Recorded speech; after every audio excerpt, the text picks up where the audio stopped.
Good morning, everyone, and welcome to Coffee Chat. And I'm so excited to be here with you this morning. Wow, I have a lot of everyone here, a lot of everyone, a lot of you here. Oh my God. Good morning. I'm just going over some current news that was trending last night or yesterday on Twitter. Hashtag Star Wars hates women.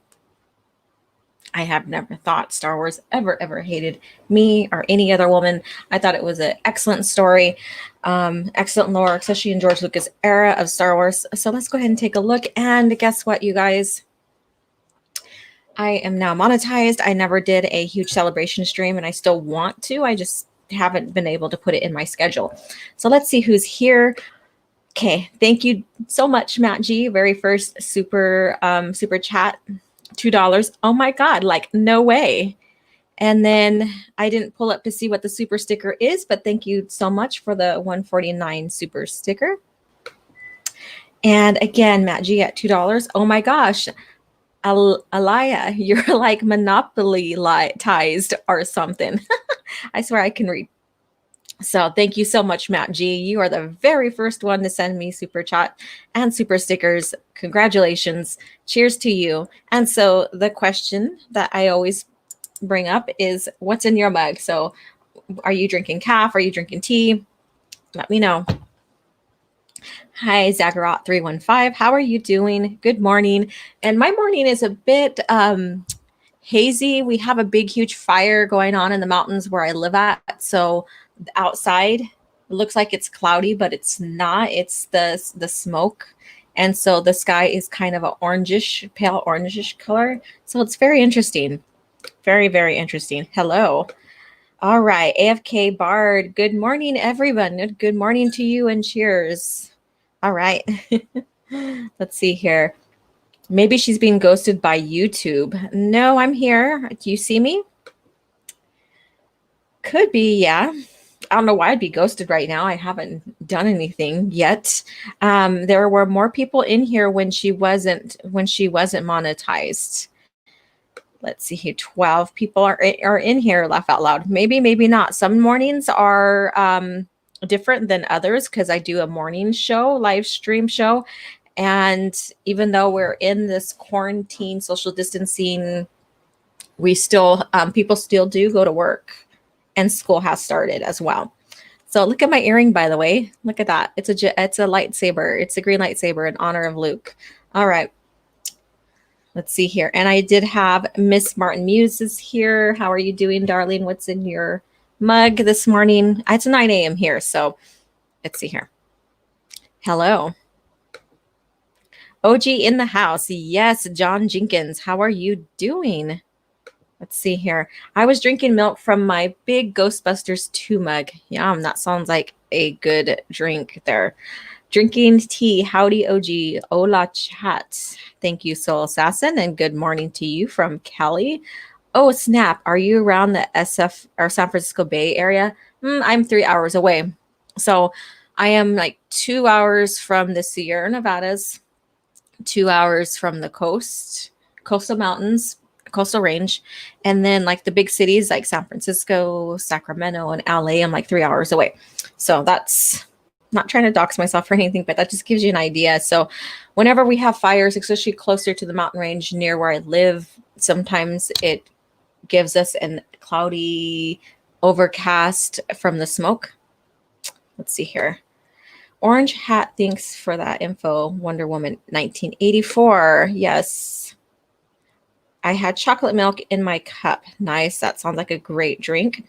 Next month, you will get an orange super chat from the Orange Hat. Thank you so much. I appreciate it. I am just honored, and thank you guys. Without your guys' support, I wouldn't be able to have this monetization and receive these super chats. And we do have a super chat. John Jenkins, thank you so much. $10. And I will try my best to keep up on this. Oh my goodness. Let me see if I can bring it up. Where is it? There we go. Thank you so much, Miss Martin Muses. Monetized. Thank you. I appreciate this, you guys. Don't make O.G.Starwars cry on her stream. No. And I am going to have Stig here with me. He's just running late. So have you guys heard about our scene, what was trending yesterday, and I really didn't pay much attention to it, though I did see someone post about Star Wars hating women, but I wasn't really sure it was a hashtag that was trending, or I didn't pay attention to it.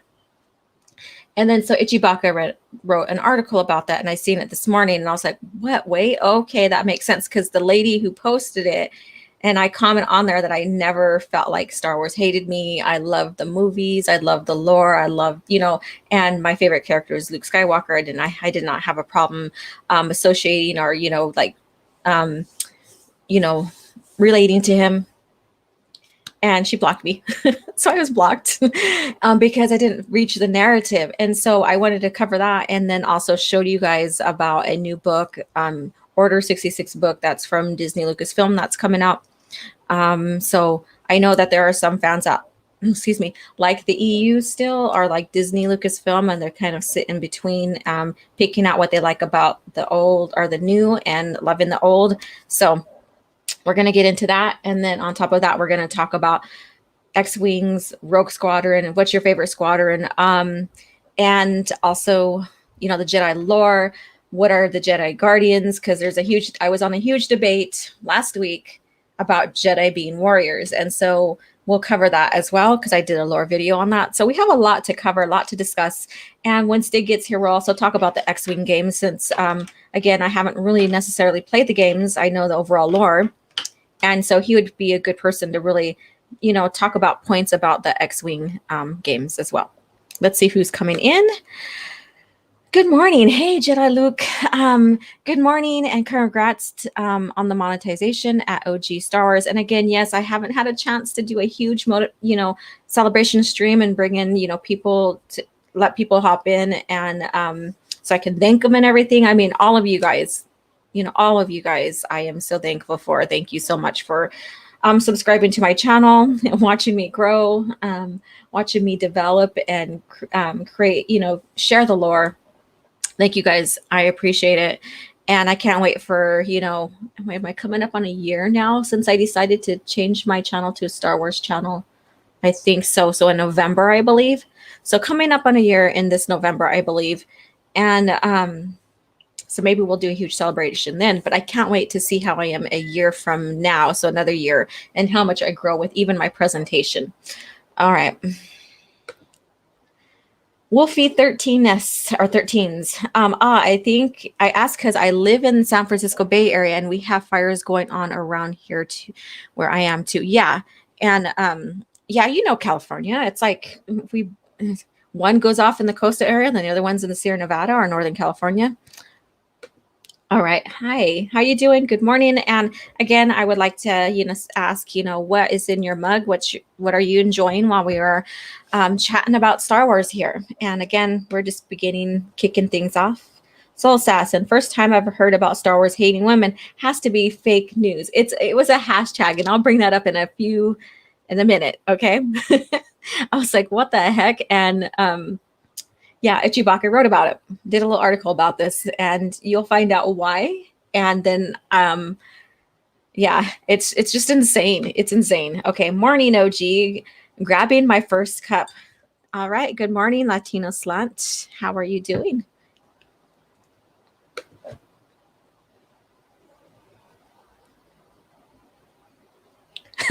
So this is too Soul Assassin, but I got to read this. Boba Fett killed a bounty hunter who was a woman in one of the new comics. Star Wars hates women confirmed, apparently. Well, when you look at the title and what Star Wars is based around, and it's war and conflict, and you have bounty hunters, and all this, and you have people have price out for their heads, and all of this turmoil going on behind the stories. It doesn't matter what your gender are, or if you are a genderless species. If you're involved in it, something might happen to you. So war does not discriminate. Rogue Squadron, woo! Yep, Rogue Squadron. Hail Wraith Squadron, yes. Let's see. And the Wraiths, yes. And twin sons. And that was one of the questions. I tried to look for my twin sons mugs, but I couldn't find it. I think it's in soaking in the sink. So I have my twin owls. Kind of being corny on that. All right. How can a series about fictional characters in a fictional world with countless women in power, Leia, Mon Mothma, Rey, Holdo, hate women because they all die for the men? And so we'll get into that. Let's see here. Excuse me. Star Wars, nothing but Star Wars. Woo. Yes, that's the pretense of my channel. Hi, Subhuman. How are you doing? I hope you're traveling and your work is safe and you're doing well. Bad Bunny. Had 3 cups already. Now it's time for cornflakes. Sounds pretty good to me. I haven't had breakfast yet, so sounds really good. Congrats on the monetization. Thank you, Zagarat315. I appreciate it so much. Again, thank you. I just my heart feels good. You guys are awesome. I'm just grateful and thankful for the support. Feels like I don't have enough words to say thank you or show my appreciation, but I truly do. Resvin, drink Schweppes. I'm sorry if I'm pronouncing that wrong. Kinley tonic water right now. It has quinine. Okay, that's good. AK natural. Yeah, that is really good. So when my family dances at powwows and stuff, sometimes we pack the quinine drink, quinine water. Bonus, it glows under UV light, healthy and trippy. Oh, I didn't know that. I'm gonna have to check it out now. Thank you for the tip. Oh yeah, and I forgot the monarch lady in Mandalorian. Okay, you're monetized now. Awesome, congrats. Yes, I am, and thank you guys so much again. All right, so it's weird. It's from Jedi Luki. It's weird because they stretched it to be like, oh, the woman was wearing clothes like Rose Tico. It's like, oh, come on, Mr. Fantastic doesn't stretch that far. Wow. So does that come from the comics then? Let's see here. Oh yeah, I forgot the monarch. Oh, okay. Oh, my thing jumped. All right, so I'm going to go ahead and show the screen. I'm going to show the hashtags here, and then we'll get into the new Order 66 book and do this news before Stig comes on. And then we can get into our X-Wing and Rogue Squadron, all of that. Let's see here. Where is it? Okay. Let's pull this up here. All right. So you see it right there. This is a hashtags Star Wars hates women. So it's hashtags SW hates women here. And so here are some of the context to this. And it was going on yesterday. And I only encountered one blue butterfly woman who was basically saying how much Star Wars hates her. And so I comment on it saying that I never believed or thought that Star Wars hated me. I love the overall lore and what it brought, and I loved the characters and how it was developed. Because when I watch lores and when I watch other franchises, I don't think about how it's going to benefit me as a woman. I just go in for the story, for the escapism, because that's what it's about. So we have here, where do I even begin with the hashtag Star Wars hates women? So she shares all this right here. I'm going to open this up because he saw, and so this is about Rey. And so what I said earlier is that either the woman die or put in the plot or the lore to progress the men, for the men's sake. Okay, so get this, the men's sake, and that the woman can't be anything on their own. So this is what this is about. Because he saw what you would become, you don't just have power, you have his power. You're his granddaughter. You are a Palpatine. My mother was the daughter of Vader. Your father was the son of Emperor. So basically that's what the pretense of this is about. I need to get out of here. I want out of here. There we go. So that's what the pretense of this is about, is that this was trending because Rose Tico's sister dies. She's a woman. Padme dies for the sake of Anakin's plot. She's a woman, but she also dies, because she is a leader, and that's just her story arc. It wasn't just for the sake of Anakin. It was also for the sake of Luke and Leia, which one was a woman or is a woman. And so this is what was trending. Okay, so let's see what you guys are saying here, because this is friggin' crazy. Let's see here. Boba Fett hated women, yet he trained Jaina. Exactly, and that's the point I was going to get at here in a few minutes when we look through these. Laugh out loud. That's dumb. Exactly. I've been trying for years to find evidence of the mythological Star Wars hates women. Right, Teresa? I mean, you love Star Wars as well, and you have some great knowledge just listening to you and going through the EU like book club and stuff, and what you have to say and your knowledge as well is invaluable. And you're a woman too, and I have yet to hear you say Star Wars wasn't created for you as a woman, or Star Wars hates women or hates you. All right. Is she one of those teenage screaming in theaters, I hate Star Wars because Ben died and Rey pretended to be a Skywalker? Basically, and that's one of the evidence that I'm going to show you up here why, because someone questioned that. That comic was the crazy Vader obsessed Imperial was hilarious on how it angered all the SJW weirdos. Yeah, apparently. I've been searching for years to find evidence of the, okay, I already read that. Well, there we go. Okay, so let's take a look on this a little bit more. Let's explore the madness of this hashtag. So this Brian here, so I'm guessing maybe it's someone who associates with being a woman, or I don't know. Okay, so remember when it was revealed that Leia wanted grandchildren only for her to die while trying to save her only child who ended up dying anyway. So I'm going to say this, as a woman, at that age, Leia was in the movies and she died. She wasn't childbearing. So she had her chance to have another kid. It never happened before she died. So, I mean, this is just kind of a person who doesn't understand a woman's geological, biological clock, I guess you can say. So let's take a look. Okay, here it is. So here it is. And this is, again, Disney Star Wars. And so this is, I don't exactly know how they found out about Padme. I think I have an idea. I do know how they found out about her in the original lore. My hair keeps itching my nose. Okay, yes, it belonged to my mother. They all died. So this is all Padme's wardrobe, which I kind of find is kind of weird for me. He had she had excellent taste. It seems so. I only know her from the things she owned and the stories told to me by people who knew her. These gowns were kept on Naboo for many years after her death and eventually found their way to me. These matter to me very much. I like to think of my granddaughter wearing them if I ever have one. I want them kept safe. But look at her face. This is such a bad art rendition of Leia. Look at that. I'm critiquing as an artist. I'm critiquing. Yeah, the face doesn't match the body. It's just off-putting on that one here. Let's see here. All right. And there's one I wanted to specifically show you guys, but I think it's down a little ways. I should have had it scrolled down all the way. So basically, this is another thing about Palpatine wanting Rey for himself. So again, sharing that, she was only made, her powers and who she is only because of him.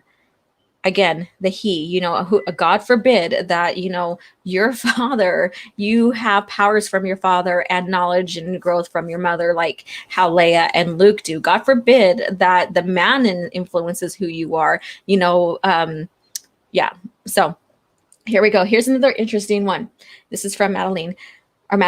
You guys remember when J.J. Abrams took over when he began development of The Rise of Skywalker, and the first person to be fired was the woman of color senior VP of development, who was in the story group offering that unique perspective. So now they're blaming that because of her being fired, that Star Wars strayed from being, solely for women. I guess. That's what I'm guessing. Let's see here. Let's see what you guys have to say here. All right. Is she one of those teenage? Okay, I already read that one. Where would I leave off at? Oh, here we go. She's speaking like a droid. Who am I? Oh, she looks like Joaquin Phoenix did when Gladiator there. Okay. Woke artists are more known for the abilities to read than they are artistic abilities. Exactly. Exactly. And that's the thing here. That's the thing. All right. So let's scroll down a little bit more and then we're going to get into the article. So this was what was trending, and I don't agree with it. I don't agree with what's going on here. So again, here is another thing about, woman dying for the sake of the plot. Oh, let's see here. I think that's the one I'm looking for. Let me scroll down, or I could just click on it. I think, nope. I mean, I recognize that one, but that's not the exact one I'm looking for. Okay, so here's one that's very, very interesting. Hey, Disney Lucasfilm, I see you love Darth Revan. Hey, me too, but that Black Series action figure sure is nice, and his Force FX lightsaber, wow. How about Revan's wife, Bastilla? How awesome is she? Disney Lucasfilm crickets. Stop erasing women from your storage, you fuckheads. Now, the thing is that this person does not understand that Disney Lucasfilm got rid of the original EU from the start. So not only did they erase so-called, erase so-called women of Star Wars, our women of Star Wars, basically, I wouldn't say so-called, but women of Star Wars, they also erased the men of Star Wars. And they like Darth Revan for what a Rise of Skywalker is, and basically just named a fleet after him, or squadron or whatever after him. So they're not really necessarily bringing him back. But if this person really knows their Star Wars lore, they would know there's a Jaina Solo Black series out. There's also a Mara Jade Black series out, and so on and so forth. So we do have, all of that as well. So I think this woman is not too privy of what had happened in the past and why we're not seeing these magnificent women today in Star Wars. Okay, so there's my rant. All right. And again, right here, fuck Star Wars. Star Wars hates women. Stop killing women at Star Wars. Do better. So this is, like I said, this is all about them crying around because women are being killed for the sake of the plot and the men. And I think they don't realize that Ben Solo,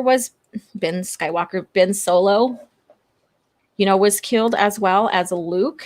We did have Leia perish, but she became a Jedi and trained, or attempted to, because I don't think Rey really necessarily needed to be trained because she was already good at her Force abilities. And so on and so forth. So let's see what you guys have to say. Let's see here. AFK Bard, it's terrible to have some sentimental attachments and hope to share them with your children. Resvin, Leia in that comic. Yeah. I don't think she looks really nice in that comic. Star Wars, how dare Star Wars laugh out loud? How dare them? Hey there, good morning, Caffeinated Wolf. What's in your coffee or in your mug? What's in your coffee too? How do you make your coffee? What do you like in it? Will Jet and Riso, because a woman who wasn't white got fired from being incompetent. That means Star Wars hates women. Okay then. Yeah, apparently. And that's why we got Palpatine back, apparently. Leia in that comic speaks like she has no soul. Coffee bean dark roast from Mexico. Great first cup. Sounds delicious. Sounds delicious, my friend. These people claim that Star Wars hates women are going off the examples of context. It simply shows they have no complete thinking skills. They don't have no idea behind the story plot and what these deaths, whether the men or women, contribute to the story, the lore, some of the characters, and the development. So it's not like they're going out, oh, we hate women, let's kill them all, because if that was a fact, then we wouldn't have right. All right. With a thin line. Wow, $49. Yes. Thank you again, Teresa. Jedi Padawan Tano, good morning. What's in your mug? Hello, everyone, she says. Or hey, everyone. I just changed that up a little bit. Curtis Schultz, why is that always about women? Always has been the fake agenda. It has not been the or been not is ludicrous. There you go. I think I read that right. I'm sorry. I'm going to take another sip of my coffee. Still waking up. Mm. And it is good. It is good. Cheers to you all. Cheers to you all.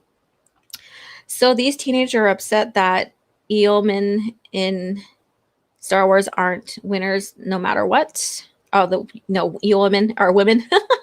I read it just like how you typed it. That's hilarious. That is hilarious. All right. Hail at Jedi 1. Jedi 1. Jedi Padawan Tano. I swear I can read. I swear. I promise. Women in Star Wars. Yes. Holy hell. $100. Holy heck. When we first met, I told you that I have a talent for that you have a talent for the EU lore. I told you that your voice needs to be heard. You made your channel and watched it, and I watched it grow into master of the craft and a pillar in the community. I am so happy for you and wish you nothing but more success. Love you, baby girl. Thank you so much. Okay. Wow. Thank you. Again, thank you to everyone. It's amazing how the support that a channel gets, especially like a Star Wars channel like this that basically covers the EU. Yeah, I do a little bit of rants about seeing some ridiculous stuff like this Star Wars hates women's hashtag. But it's people like you that, want to keep the lore, the original lore alive that has helped me make my channel successful. And I appreciate you all. Again, I don't have enough words of gratitude, so thank you. English breakfast tea. Ooh, that sounds really good. Do you put cream in it? Yes, Abu Nas. Yes. Look at the super chat. I know. Thank you.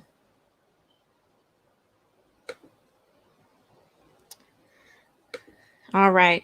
Real gentry. Women in Star Wars, not women in... I know. I read it just like that too. That was funny. But then I was like, oh, met woman. Okay. I'm like, Eoman? Eoman? That's a new take for it. Maybe they're going to change that. Maybe we're not no longer going to be called woman. We're going to be Eoman. I don't know. Congratulations on being monetized. Thank you so much, Lady Terrell. Thank you for your continued support. Congrats on being monetized. Good morning, chat. You rock, Abanos. Thank you so much. So let's go ahead and switch gears here because I just wanted to show the ludicrousy here of this. Oh, look at, we have Stig here. Good morning, Stig. How are you doing? No, I'm quite well. How are you? Good. I was just showing the stupid hashtag that was trending yesterday and laughing at it. And it was Star Wars hates women. Yeah, it's not like they had like 200 fleshed out female characters in the EU. Yeah. Yeah, but the thing is like women die for the plot or for the male characters. That's their thing. They're crying around about the women dying, and because women are dying in Star Wars, that Star Wars hates women. Well, Rey didn't die. Exactly. I mean, Kylo died for Rey. Mm-hmm. And who else died? Well, Leia.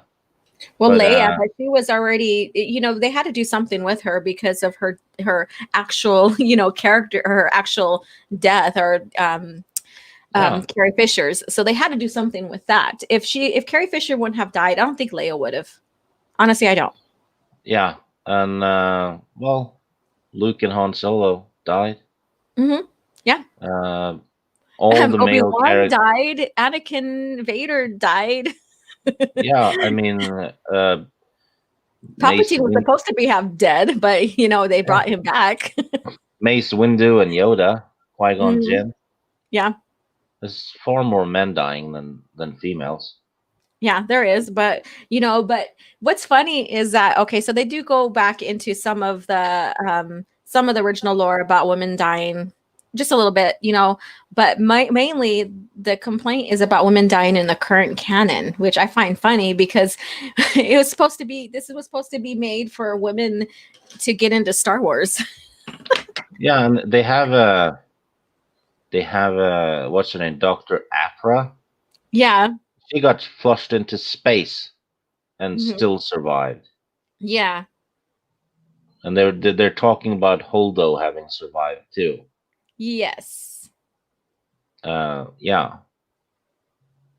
I know. You know, So Captain Phasma's death was stupid though. oh yeah. I mean, did she like die? It seemed like she died twice, or we don't know how she got off the death or not the Death Star, but the Star Killer base in the Yeah. first place. So that was kind of weird. Hey there, Midnight's Edge After Dark. Tommy, how are Hello, you doing? hello, Tom. Tom. How are you? All right. So let's go down and look at these here. And then we're going to switch on because there's a new book, new Order 66 book out, are coming Oh, out. So this is going to be interesting. Then we're going to get on to the fun talk of X-Wings and the game and all that. So, and I know everybody's waiting for that. Tyler G, I got called sexist 24/7 on Twitter for not liking Ray. The kicker is my name is Jaina Solo fan page. Yeah, exactly. People have no awareness these days, right? I thought that's funny. And I do see you on there, and I did see some people talk trash and, but what's funny is that I even have been called sexist for not liking the Ray. So I don't know. I got told off brutally on Facebook by someone who worked for Star Wars back in the day. Oh, He's now a writer for one of the D&D companies. wow. Oh yeah, he basically dished out about 20 accusations because I said I didn't like The Last Jedi. That's all I said. I didn't like it. Didn't say Yeah. anything else. And that's About okay if you don't like it. yeah, about 20 accusations, and then he blocked me. And just Oh, someone sent me screenshots. He just encouraged people to basically just have at me for being a misogynist and all that. yeah. And he's not unique though, because I see so many people. Well, you see it in the D&D industry now. I Mm-hmm. mean, orcs are racist, I remember and that. That was so friggin' stupid. I oh swear to yeah, God. and they're adding wheelchairs to D&D for disabled people. I'm like, if I was in a wheelchair, I wouldn't play as a disabled character in D&D. And Yes. besides, there's actually no rules in the game Yeah. that lets you get disabled in the first place. Yeah. You can die in it, but you can't get disabled. So Yeah. unless you start off as a disabled character, there's no need for that wheelchair, is it? No. No. All right. I did have a super chat, $20 from Trace XL. I'm pulling up right here on my screen, so I'm going to read it out. I have no issues with women being in Star Wars either. The key, however, is they need to be interesting characters with real story, not just being the best ever for existing. Besides, this is war. People die. Deal with it. Exactly. Right points. I agree 100%. And then so we have Caffeinated Wolf here. How can Star Wars hate women when Leia, Padme, Mara Jade, and more are so beloved by fans the world over? Exactly. Oh, Let's it's see. not just them. I mean, you have Bastila, you have Nomi Sunrider, you have uh, that white-haired lady from the KOTOR comics. Mm-hmm. Bunch of women in the Legacy comics. Exactly. There's a That huge.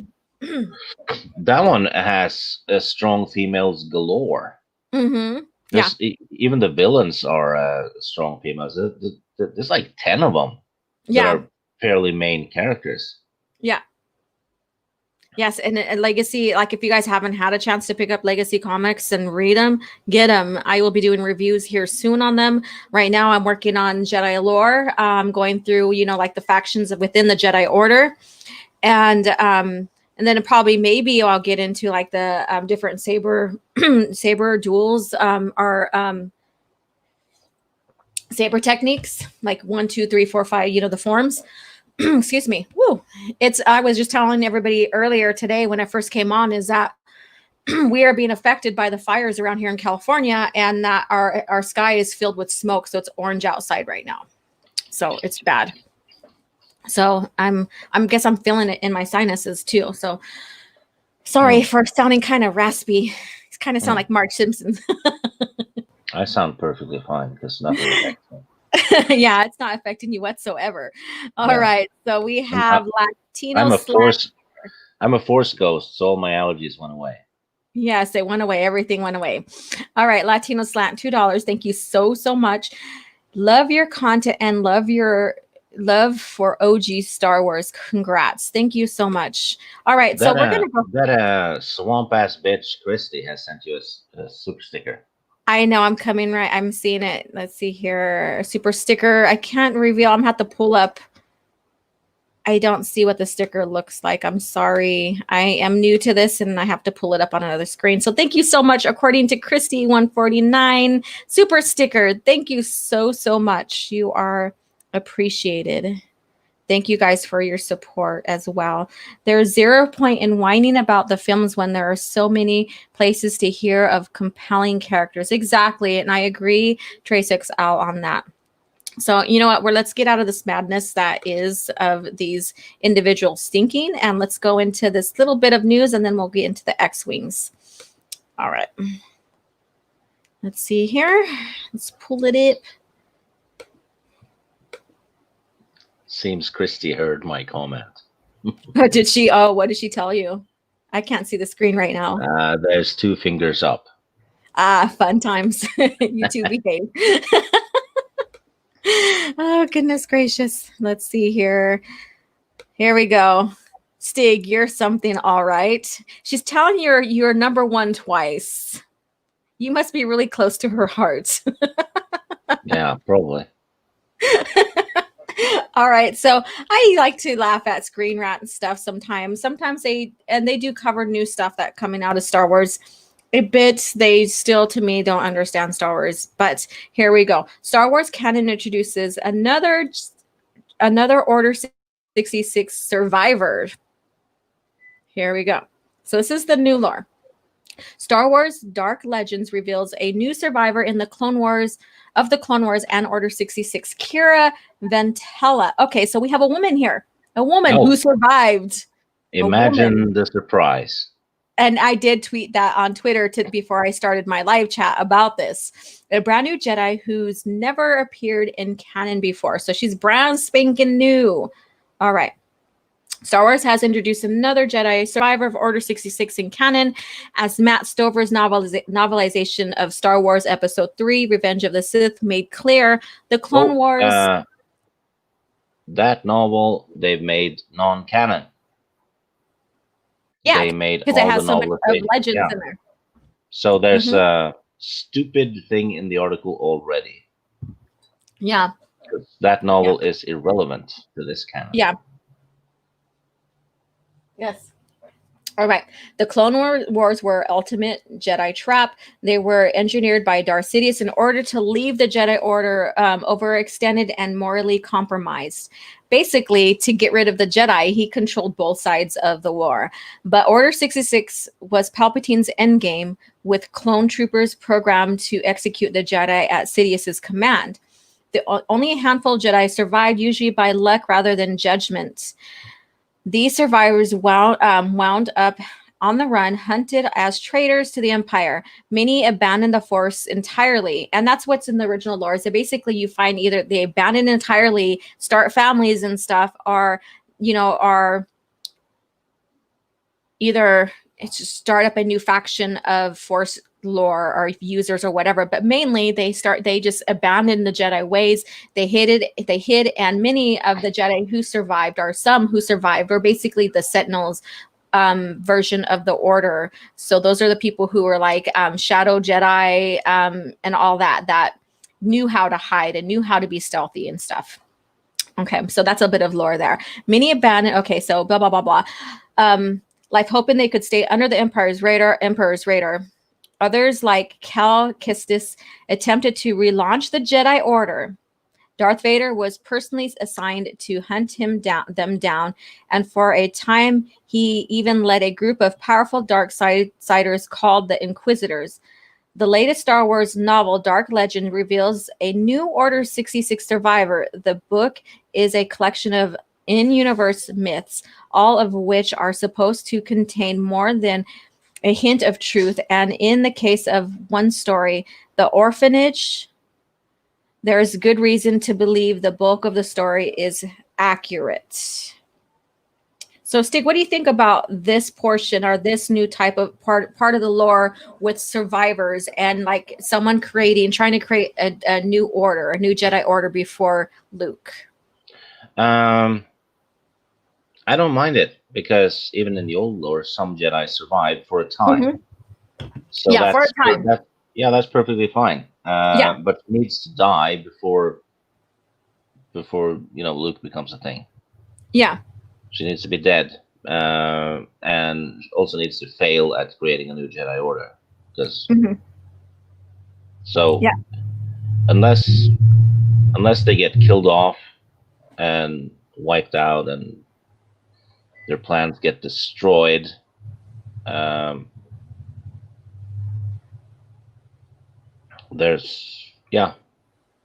need to die. Mm-hmm. Will Gentry, I thought this was the new lore. Why are they basing it on the old lore? Have they not got any ideas or something? Okay. So I was given an interview with I think it was Matthew Stover, not Matthew. Yeah, I believe it's Matthew Stover. Yeah.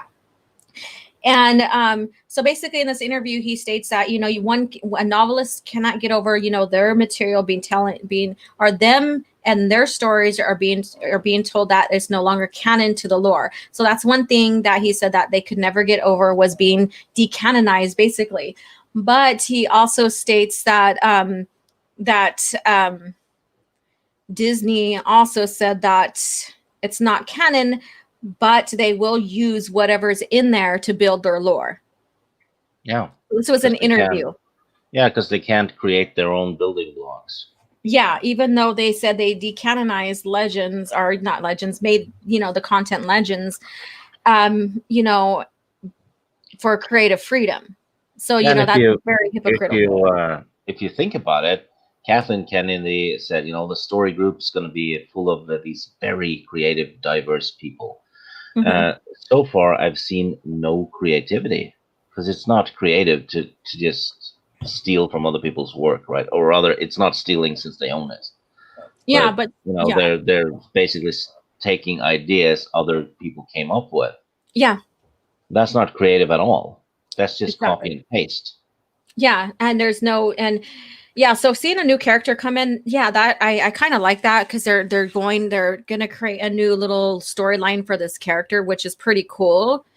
And I think that's what many Star Wars, like even those who loves George Lucas era Star Wars and EU, when we first seen this, the buyout, and even with seeing that, the original lore was made Legends, we were still a little bit hopeful, thinking, we're going to get brand new characters. We were going to get brand new stories, something different than what George and his company gave us. Oh, and look at the name, Kira Vantala. I was going to point that out. Yeah, that's what the concept art for Rey said. For episode 7, it said Kira Solo. That was the plan. It was supposed to be Han Solo's daughter. Mm-hmm. And if you look at episode 7, it's clear that it's a dad and daughter relationship. Mm-hmm. Yeah. But, yeah. Yeah, we have Lady Terrell, $2 super chat. Thank you so much. Congratulations on being monetized. Thank you so much, darling. Thank you again for your continued support. Hello there, Lady Toriel. Yes, I'm okay. Caffeinated Wolf. I'm actually really excited to start streaming Star Wars Jedi Fallen Order this week. Awesome. I hear a lot of good things about that. Many people have said a lot of good things about Jedi Fallen Order. Just being a fun Star Wars game. It plays like Tomb Raider, the new Tomb Raider games, basically. Oh, it does? Okay. Yeah, and it looks fun, the gameplay, but it's just it's obviously not in tune with the rest of the canon because there's inconsistencies all over the place. So it's obviously Disney canon. Yeah, and then that's the thing too. But when you if they're not going to base the game solely on the the continuity, basically, then it's just basically an S or in canon if you look at it in the old perspective of Star Wars. So, all right, let's go on. So let's see here. So the orphanage tells the tales of an orphanage on the planet Graton. The Inquisitors were frequently visiting Gatan in order to acquire Force-sensitive children, and they caught the attention of an Order 66 survivor called Kira, are named Kira Vantella. Vantella. The book doesn't go into details about Kira. She is described as a dark-skinned woman who wields a bright blue lightsaber. Curious, the Inquisitors don't appear to have known she survived the purge, although the one on Gatan's second sister was able to recognize her at once. This makes sense because second sister was herself a former Jedi Padawan, so she may as well have trained with Kira. It sounds very woke. They're checking all the boxes with this. Yeah, and I was waiting for you to say that. I was like, he's going to say something. Yeah. I know he is. A female real-world minority trained by another strong woman. Yeah. Yep. And so Kira is portrayed as a relatively skilled combatant, and she manages to hold her own against second sister. No small feat, given the Inquisitors were trained by Darth Vader himself. Over the course of the story, which means they're actually nerfing Vader indirectly. Mm-hmm. She actually gains a Padawan of her own, a Maloran called. Oh, that must be a new species. Is that a new species? Maloran. Never heard of it. Yeah, called Elish, who seems particularly strong in terms of raw empathic talent. Empathic talent. The two defeat second sister together and then go on their own way. Unfortunately, they will undoubtedly have wound up haunted by Darth Vader. Now he knows they're out there, so it's safe to say their life expectancy isn't great. There's a good reason to view the orphanage as mostly accurate. The description of the second sisters matched perfectly with the Jedi Fallen Order game, in which she played a major role. What's more, the story matches perfectly with another tale told in the book Star Wars Myths and Legends that suggested Darth Vader was mysteriously kidnapping children for reasons that have yet to be explained. Clearly, the Inquisitors were a part of this mission as well, and hopefully it won't be long for Lucasfilm to choose to explain just what they are doing. Yeah, that's not going to happen because they don't know what they're doing. Oh, goodness. It's been a thing since 2015. Yeah.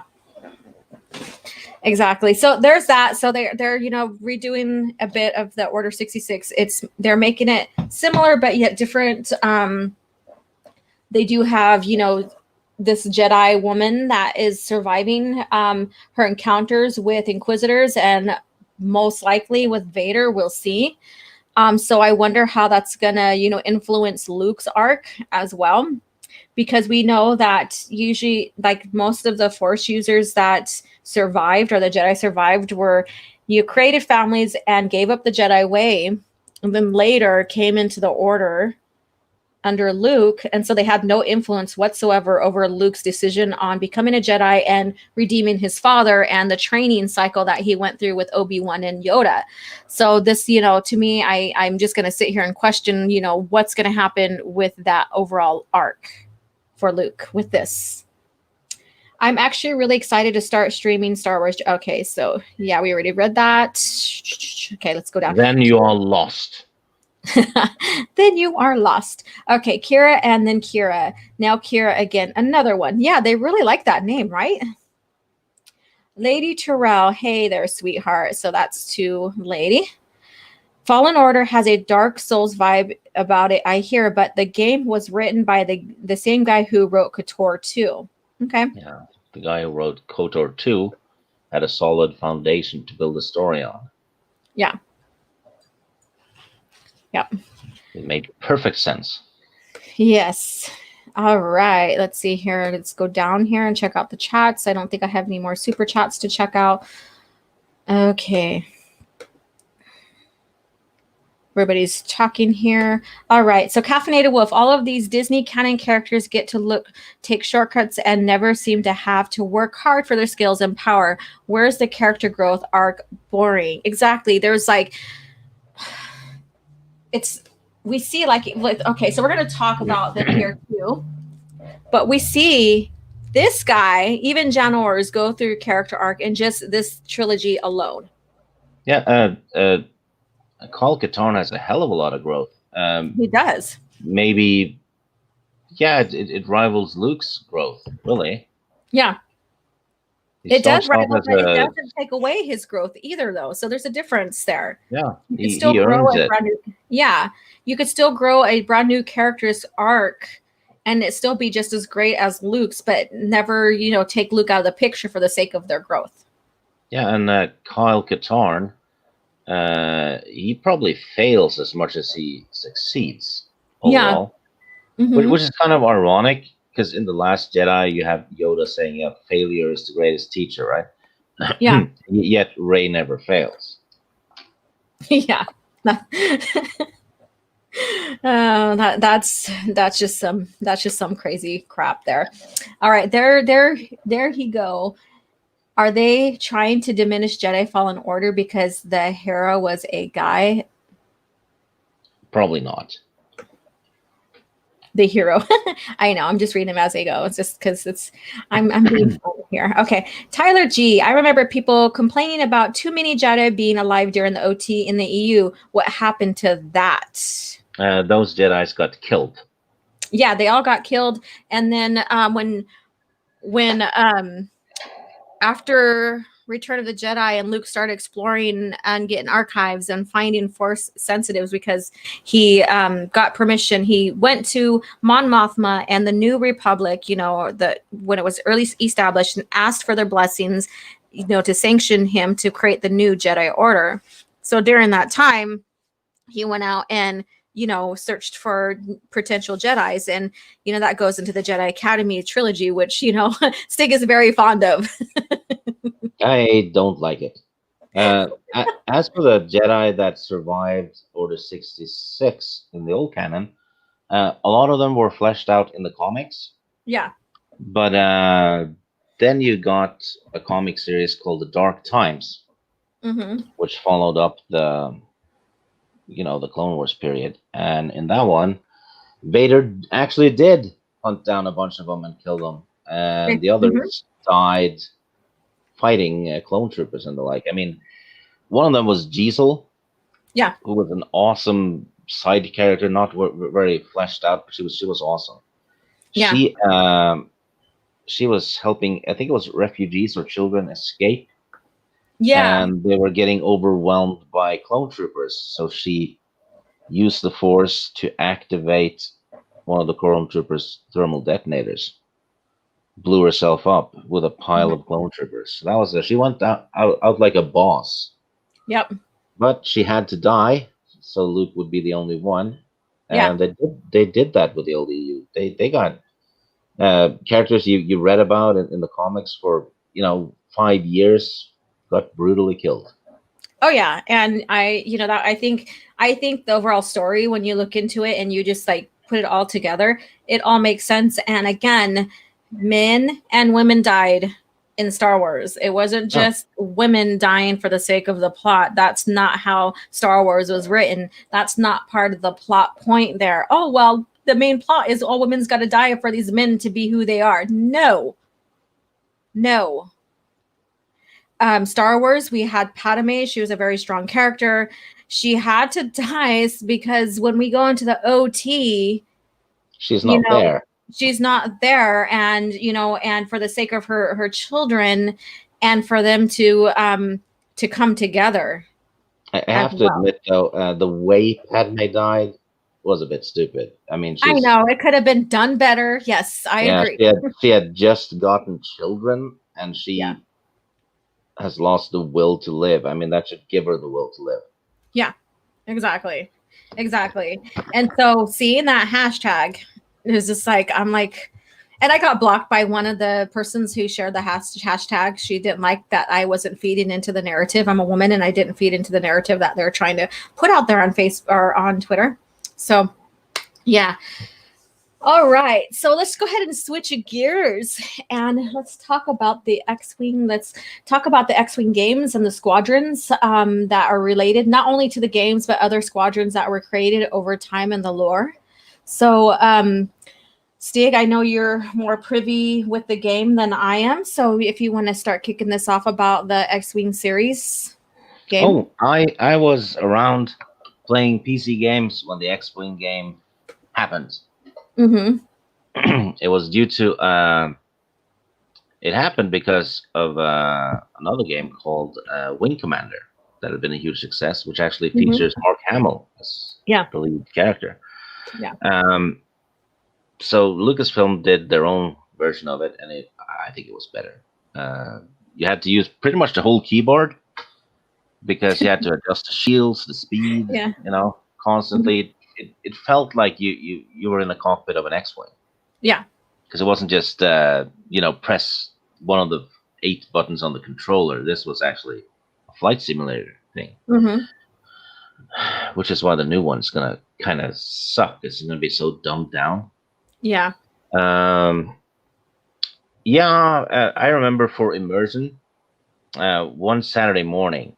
Every Saturday the family used to go to the supermarket and shop and stuff. I didn't want to because I wanted to play X-Wing, and I had bought a joystick.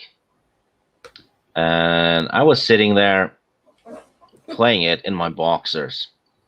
Oh. And I figured, hey, I need a helmet. So I put on a bicycle helmet and swimming goggles. And I had this old piece of a gas mask I found at a garbage heap. So I taped that and had it dangle from the bicycle helmet. Mm-hmm. So I was wearing that. Looked Yeah. stupid as shit. But, immersion, right? And no, I was not playing with my joystick in my pocket. Sorry. Anyway, I'm fully immersed. Turned the sound up loud, and I was going, stay on target, all that. Then I turned to my right, and there's my mom in the doorway. They had gotten home. I didn't know. She was looking straight at me. I was there in my boxers, wearing swimming goggles and a bicycle helmet, playing Star Wars games. And after that, she never approved of my gaming. She something happened in her head. Wow, I came to a conclusion too, as you can see. Yeah, no, there was no joystick in my boxers, lady. I didn't like it that much. Oh my god! But I can just imagine your mom coming in there, and you're like in your boxers. Yeah. And you have your helmet, your bike helmet on, and you have goggles. So you're trying to make yourself feel like you're actually in an X-Wing with the helmet on and stuff. Yeah. And she's coming in, you not wearing nothing but boxers, a helmet, and goggles. Well, I didn't have a flight suit, so I had to make do. But as for the X-Wing, though, 2 expansion packs to it. One of them lets you fly a B-Wing. The story of the game and the missions took place in the vicinity of the movies. Yeah. So you had an assault on Solist and stuff. That was part of the story. And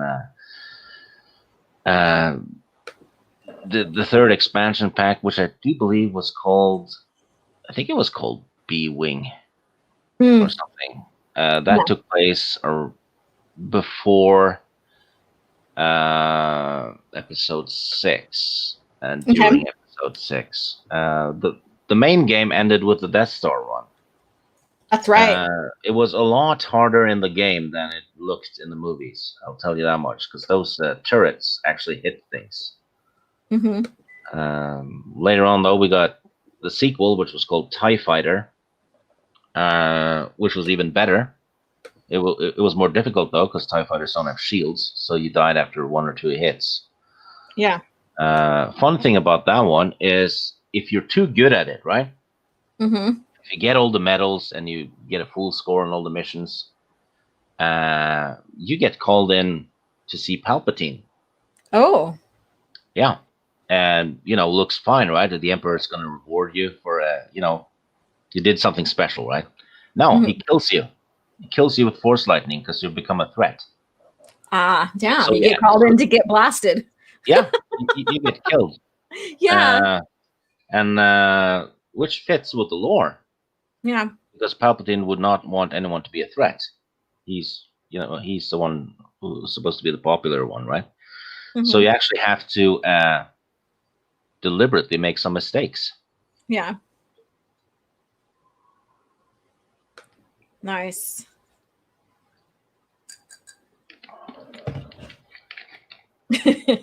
All right. So I know people are like all getting into this now in my comment, and it was kind of funny here, but we also have so Stig, what is your favorite X-Wing squadron if you have one? Probably the Rogue Squadron. Okay. Awesome. Wedge. Because of Wedge. Okay, so he's one of your favorite characters then. Yeah, he never chickens out. He never chickens out. Yeah, chat. You've not played Star Wars games until you played it in your boxers with a bicycle helmet on. Oh my goodness. Yes. Let's see here. You were living it up. You were living it up, Stig. So Soul Assassin, yes. He was into that game. I mean, he was like wanting to wanting to imagine he was like in the simulator itself. Yes, and it worked. It worked so well.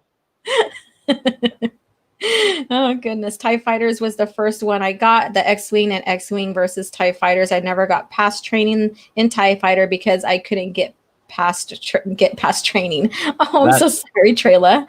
That's because you're a woman driver. Oh my God, here we go. Here we go. Thank you, Abanos, for coming in.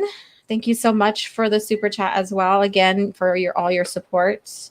Soul Assassin saying Twin Sun Squadron all the way. Yeah. So me, I'm more partial. I love Rogue Squadron. I love the pretense behind Wraith and how diverse and different it is compared to the other squadrons and the missions they went on. It was amazing. And if you haven't read about Wraith Squadron, Stig, once you get into the X-Wing series and you read about them, you're gonna really like them, I think. Yeah, so but Twin Suns too is another, I just like that faction as well. So for me, it's hard to decide between the squadrons. So yeah. If people want to play the X-Wing games today, they have it on GOG.com. And they work on modern systems because that's what they do over there. They fix up old games and so they work on the new Windows versions and all that, and they sell it fairly cheaply, especially they have huge sales and stuff. But if you want to play X-Wing, you do have to have a joystick. And you got to sit there with your helmet, with a bike helmet on, and your swimming goggles in your boxers with your joystick to play. Yeah, that too. But imagine playing a flight simulator with a mouse. It just doesn't work. Okay. Hi, Matt Wilkins. How are you doing? Hello, Wilkins, sir. What's to drink today? I am enjoying just some coffee. It's 9 a.m. where I'm living at. Well, not 9 a.m. anymore. It's 10 now. But yeah, so I'm enjoying a nice cup of coffee or a cup of Caff while we sit here and chat about X-Wing, the games, the lore, the characters behind it. The X-Wings, like the The squadrons. So Matt Wilkins, what is your favorite squadron of X-Wings or just squadrons in general? So let us know. I'm drinking the blood of my enemies like a proper Viking. He's like, I am down heathen today. I am down with the heathen stuff today. All right. Happy Dinosaur. Palpatine, you're competent employee. You're a danger to us. Palpatine uses force lightning.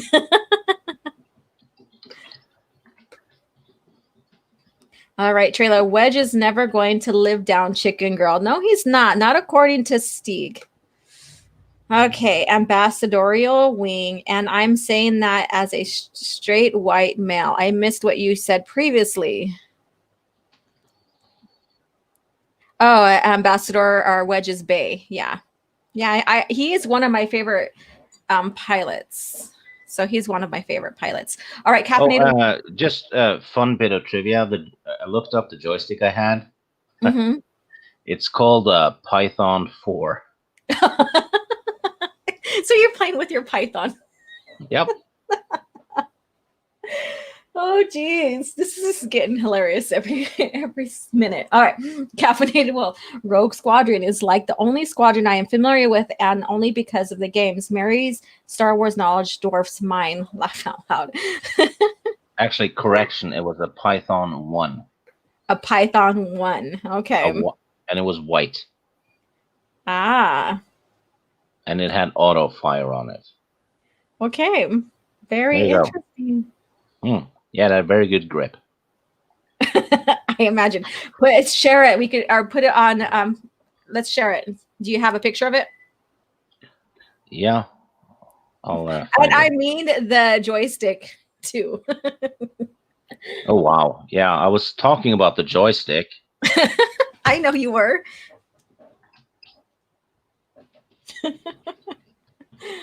Let's see here. Let me go ahead and take a look at it. What? Correction. It was 5. Python 5. Ah, okay. It has automatic. It says new digital design. No trimmer required. Automatic centering. Nice. That alone makes it sound dirty, to be honest. Everything about it, yes. All right, Soul Assassin. Which game was the one where you land on Geonosis and use Kenobi's starship? That's the one I played. Do you remember that one, Steeg? I was looking for the picture, and it's in the private chat. Oh, it's in the private chat. You could have just shared screen it. No. Why? The women should do the work. Oh my God, you're so funny. Okay, Tyler G, a celebrity appearance by Matt Wilkins. Yes, I love it when he comes in and participates in the chat and everything. Trela Yub Commander. Let's see here. Just come past to say hi and smash a like button. I'm off to bed. Hell, guys, hell chat. Thank you so much for coming in, Raging Rhino. Thank you so much for your continued support as well. We are currently talking about X-Wing games and Stig's joystick, and meaning joystick, the game control. Okay, hello everyone. Let's see here. I don't think I have any more super chats, but thank you again for everyone who sent super chats and super stickers. I appreciate it. I got into Rogue Squadron because of Top Gun. Oh, very interesting. Like that. I'm more a Lancer class Shadowcaster type guy. Okay. Wedge is one of my favorites because his original backstory. Yes, his original backstory is, if you guys are not familiar, is his thrust into his getting into the Rebel Alliance was due to how his parents were killed, and I believe his sister went missing, and she ended up marrying one of the Fel. Yeah. So she fell for him. She fell for him. Yes, she left and fell for him, and so that's how this is history in short. And so when you get a chance to look at his history, past versus the new lore, I really like how his development and it was Booster Tarek that basically raised Wedge too. So very interesting. I always thought Wedge was raised in a nest. No. Oh my goodness. Let me see. I'm going to try to pull up this picture now. Yeah, so Yeah, that's a bit of pull up, history.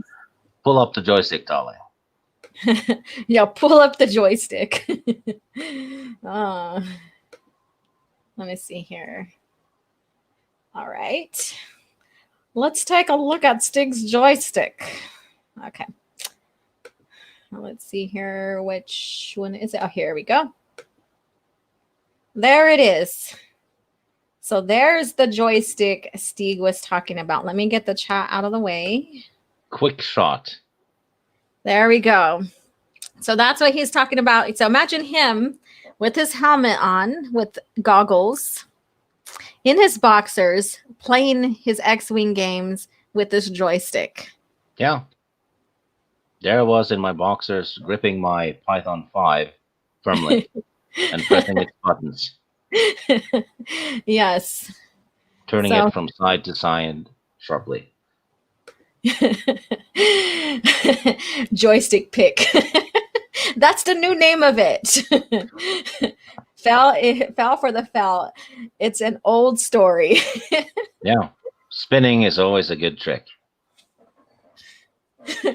Matt Wilkins. If I had $1 for every time Stig has referred to his joystick, I could have bought Lucasfilm.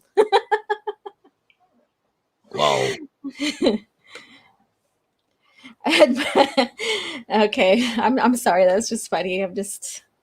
It's an albino. Stig, you're an albino.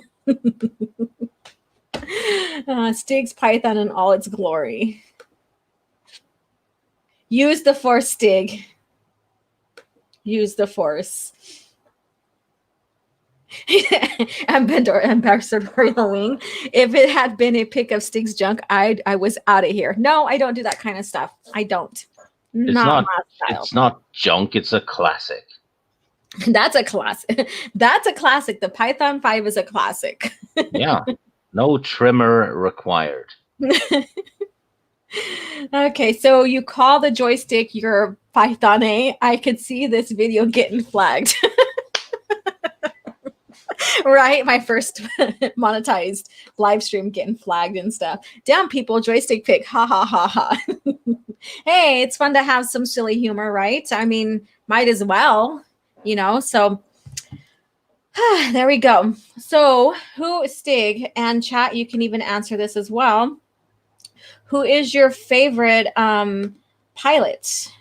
I mean, other than maybe Wedge, because I know Wedge is the most popular one. Wedge are one of the Skywalkers, if you go back in the history, the lore. Does it have to be an X-Wing pilot or? No, not necessarily, because we know that the X-Wing or the squadrons were not only made up of X-Wings. So. My favorite pilot after Wedge. I'll think about it a bit while you yap. Okay, so here are some commanding officers for rogue leaders or for rogue squadrons. We have Luke, we have Wedge, we have Derek Kalevian, I hope I said that right. Tycho Salchu, Gavin Darklighter, Cornhorn, Jaina Solo, Lindsay, Jehoram Mbe, and Ange Dahl. So those are some of the commanding officers of Rogue Squadron at one point. Of course, we know Luke and Wedge created it. Luke backed out, and because of his training and stuff, and Wedge became the commander. So every time Luke returned back to the squadron, he was always honorary commander as well. So they always. I have a favorite. Okay. Porkins. Porkins. Yeah. Okay, explain. He does pretty much nothing in the movie, but he was actually a good pilot in the lore. Yeah. So I stand with Porkins. You stand with Porkins. Yes. All right. Awesome. So let's go ahead and. The actor who played Porkins is in Indiana Jones. Oh, that's right. Yeah, he's one of the CIA people that shows up at the college early on to talk about the Ark.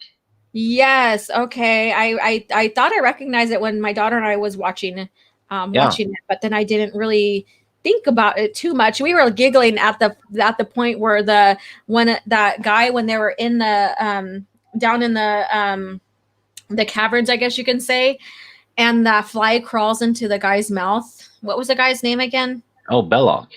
There we go. And so we were like watching it, and at the same time we looked at each other, we're like, did you see that? And we thought it was basically a fly on the screen, but then it disappears. And so we rewound it, and we were cracking up. We're like, wow, he's a great actor, because he just totally just probably consumed that fly while he was acting. Yeah, he was a pretty fly for a white guy. Yes, he was. So that was nothing really bugs him. Nothing, obviously. Dude, I would have been like, cut, I can't do this. We would have to do another shot. All right, so here we go. Also, the guy who plays Porkins is also in the first Michael Keaton Batman movie. He plays the crooked cop. Oh, okay. That the Joker shoots halfway through the movie. So he actually had a pretty good career. Yeah. Sorry, I'm just like giggling at Miss Martin Muse's comment here. I must have internalized misogyny. My favorites are men. Because we were talking about what was going on trending on Twitter, hashtag Star Wars hates women yesterday. So that was, thank you for the laugh. And Piggy, yes. Let's see here. Stand with Porkins. Stay on target. Yes. Billy Rozzo points out that Admiral Ozzel played that guy in The Last Crusade. Okay. You know, the guy that signs the diary, the guy with the mustache? That's Ozzel. And, well, General Veers played the villain in that one. Drank from the wrong cup. So there's a lot of Star Wars in Indiana Jones. Nice. I just love how, and we know that George Lucas was involved, of course, with Indiana Jones and all that. So it's fun to see these actors cross from Star Wars into the other franchise like that. It's very interesting, and the little nods here and there if you are privy to it. Yeah. And the guy who played Han Solo also played Indiana Jones. Really? Yes. I did not notice that. Wow, I'm so like. Yeah, he has a hat. Oh, goodness gracious. I love you. I know. That guy? Yeah, that fellow. That fellow, huh? All right, let's see here. Jaina is my favorite, especially how she knows she can never come close to outflying Luke, while Jason is cocky enough to think he can in Legacy of the Force. Exactly.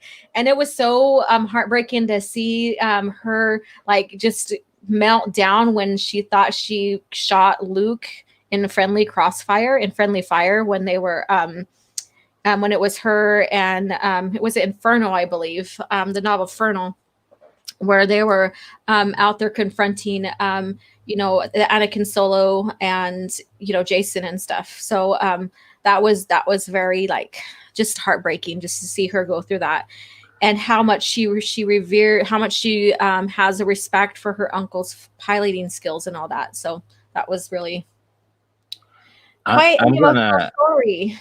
I'm going to address Soul Assassin. He says, what if Jones was an ancestor of Han? Ooh. That wouldn't work, because Han Solo was born before Jones. Because a long time ago, in a galaxy far, far away. That means it's in the past. You need to pay attention, Soul Assassin. Well, then that would be descendant then. So what if Jones was a descendant of Han? Probably was. There we go. Probably why he's so brilliant, right? No. No? You don't think so? No. You rebel scum.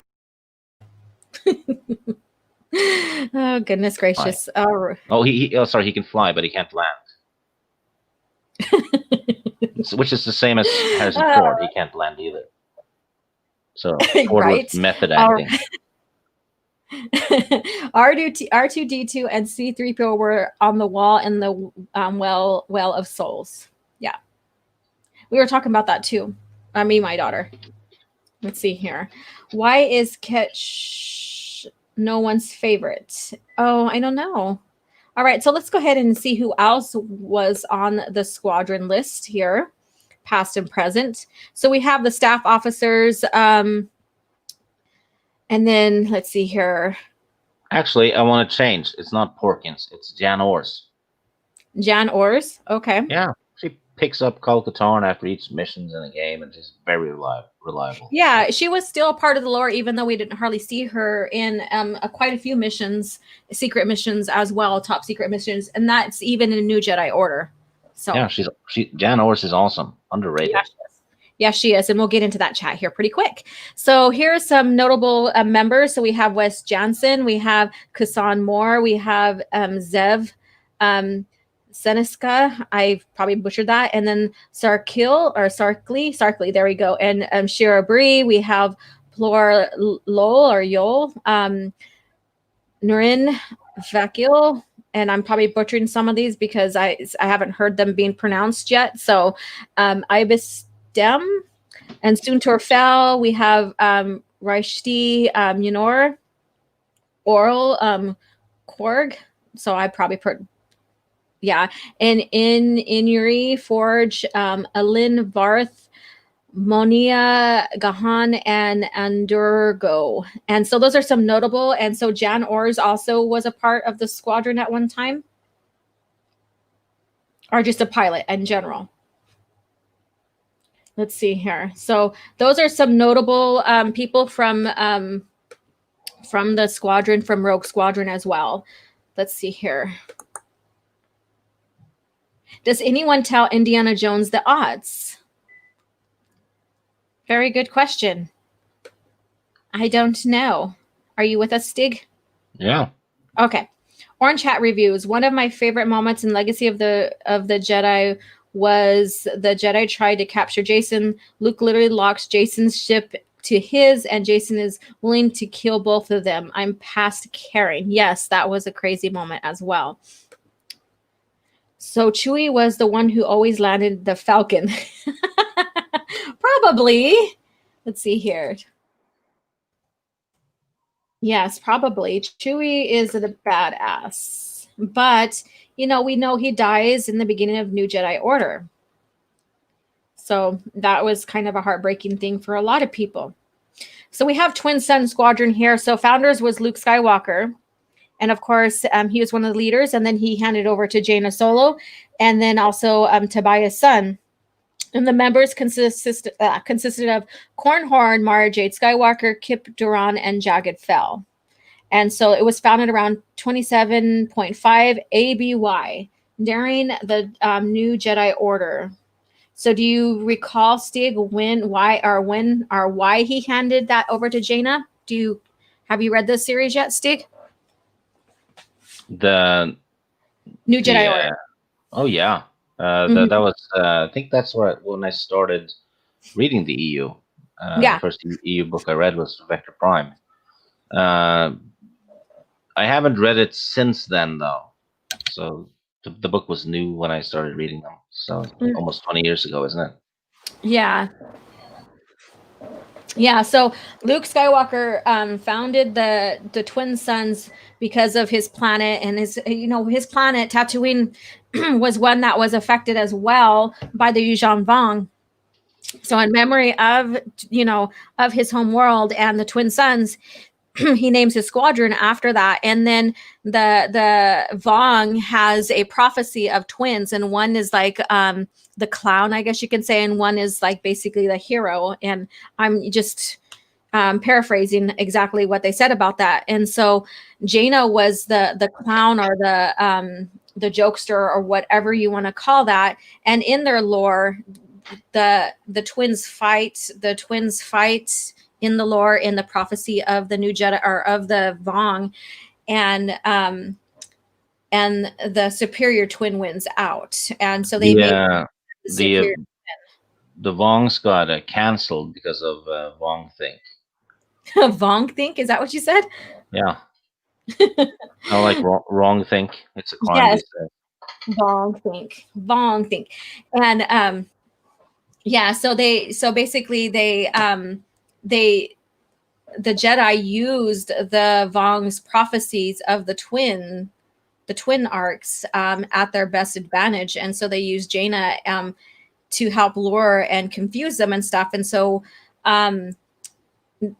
Luke Skywalker handed twin sons over to her, to play her role and to keep them off guard as well. So it's a very compelling story. Let's see here. While many make the theory of Jones being descended from Han, how can that be? Don't mean to be killer of fanfics, but Earth doesn't exist in Star Wars. Actually, it does, because it says a long time ago in a galaxy far, far away. So it's far, far away from Earth. Far, far away from our galaxy, right? Yeah. So the Earth is out there somewhere. Yeah, you can use that. Yeah, you can say that theory. Will Gentry, hey, question. Where are the EU books written between the OT and the PT coming out? Were most of them written after the PT came out? Yes, a lot of the PT EU was written after George started creating the prequel trilogy. He wanted to keep that area clean slate so he can build on lore first, and rightfully so. Yeah. The only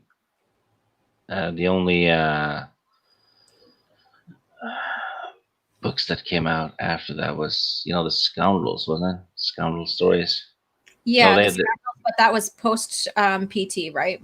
That was like right after, right? Yeah, it was after, or was it after New Hope? Not sure.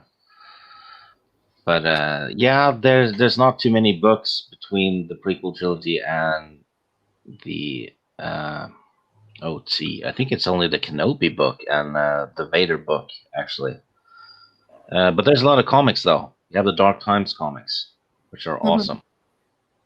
We also have like one book with the Scoundrel. It's titled Scoundrel, that has Han in there and stuff, and that's I think within the OT. But there's like let's see here. There's the Han Solo trilogy. There's the Danley Han Solo trilogy. There's the Calrissian trilogy.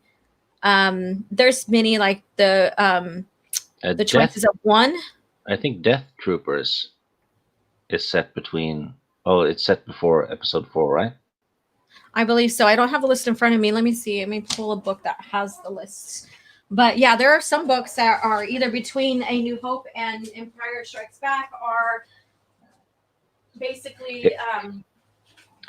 It was more a comic book period, though. Way more comics than the novels set in that period. Okay, so yeah, so this is between Revenge of the Sith and A New Hope. These are the books here: Kenobi, Darth Lord, Rise of Darth Vader, Coruscant's Night, Imperial Commando 501st, The Last Jedi, and that's the true Last Jedi, the Han Solo trilogy, The Adventures of Lando Calrissian, The Force Unleashed, The Han Solo Adventures, Death Troopers, Force Unleashed 2, Death Star, and Shadow Games. So those are the ones that are between the 3 and 4. Shadow Games has Dash Rendar in it. Yes. Let's see here. Good point, Stig. To be honest, I am reminded of another theory that does make sense. The ET connection theory. How ET and Star Wars are connected. ET recognized Yoda. ETs are in Episode 1. Yep. Mm-hmm. As another species in the galaxy. So that's very interesting. So that means if that's the fact, then, and we see ET on Earth, and then we see ET in the past, then the galaxies, at least, exist in the same universe. So there's another theory right there if you want to get into all that. Tyler G, I'm still sad that George made them change the original plan for New Jedi Order, with Jason dying and Anakin becoming the main hero of the EU. Very interesting. I would be interested to see how that would pan out. I liked how Jason's arc evolved. Yeah. I have no complaints about Jason and Jaina and that storyline. Yeah. But, it would have been interesting to see how we would have gone with Anakin. But Yeah. I don't know. I'm fine with the way it went, but I wouldn't mind seeing a what if story. Yeah, that would be fun. And I understood why George Lucas didn't want that to happen, because they didn't want two Anakins with a prophecy. Yeah. Yeah, that's true. It's like if you name a kid Anakin, it's gonna have a prophecy too. Yeah, and when you get into Anakin Solo's story, and even with because Leia renamed her son after her father to show her father's name in a positive light once again. Yeah, And in the new canon, Han and Leia names their kid after Ben Kenobi, yeah, which Leia never met, yeah, only and heard. Han only knew him for like 2 hours, and he didn't even like him. Yeah, So makes no sense. He's the Han and Leia's kid should have been named Bale or something. yeah, because Belle was basically her greatest influencer, Yeah. whereas Ben Kenobi, or Obi-Wan Kenobi, was Luke's greatest influencer. You know, on top of Owen Lars, but Ben trained Luke. You know, basically introduced him to his heritage. You know, and all that, more so than Owen Lars did. You know, Owen Lars kept Luke's heritage from him, and I know, to protect him in a sense. I understood that. But so there's significant story behind relationship between Obi-Wan and Luke Skywalker, and why he would name his son. So it makes perfect sense. It does. It makes perfect sense. Yeah, and Owen Lars is kind of underestimated because he's the one who taught Luke morals and worth ethics and Him and Baru, yes. yeah, lots of important stuff. Yep, exactly. And so that was the greatest influence on Luke as well, with even his decision on where he should be and stuff, and also seeing the good in people. That's actually something that the EU kind of drops the ball on, Mhm. because Luke never really thinks about Owen and Beru. Yeah, just a little tiny bit. I know there was a mission where Luke was on, and his code name, and then this is a New Jedi Order again. His code name was Owen Beru, or his disguise name. Yeah, but he never really sits down Owen and Beru, but Owen Lars. Sorry, not Owen and Beru. Sorry, I didn't. But Owen Lars. he never really grieves for them at all. Mhm. Yeah. Yeah, so that was a little missed opportunity there. We do see him grieve for Obi-Wan Kenobi, and we do see a little bit of grieving for him and Beru in A New Hope as well, but it's short-lived. So again, a little missed opportunity there, even in the EU on going through that as well. So, but going back to Anakin Solo, you know, so like I said, George Lucas didn't want two Anakins having, like a destiny prophecy type arc. And so, he basically, has control over the lore, over the plots, and how these main characters and these grandkids of the main characters, are going to pan out. And so basically he's like, nope, we need Jason Solo in this arc and stuff. And it would be good to see if what would have exactly happen if George didn't change the plot of the New Jedi Order, and or Anakin's plot basically. But I get what he says, and and I love to hear fan theories. So if anybody has any fan theories out there regarding that, share it with me, because I think it's interesting and fascinating as well. So let's see here. Leia knows Obi-Wan from stepdad. She knows, but she was never directly affected by him. I wouldn't say affected, but influenced by him like Luke was. In fact, Obi-Wan was the one who went into exile to protect Luke. So there's a greater influence on that. That's how I see that. Let's see here. George Lucas, this is getting out of hand now. There are two of them, two Anakins. Yeah. Yeah, and Anakin Solo was a great character. He was phenomenal. I liked him, and I would have loved to see, how he would have, even if they changed, even if George still changed, or even if the change was still for Jason to progress into Darth Caedus, and they didn't kill off Anakin, I would have loved to see how he would have responded with Jaina Solo regarding their brother. You know what's also kind of ironic? What's that? There's a couple of twins named Solo. A couple of twins?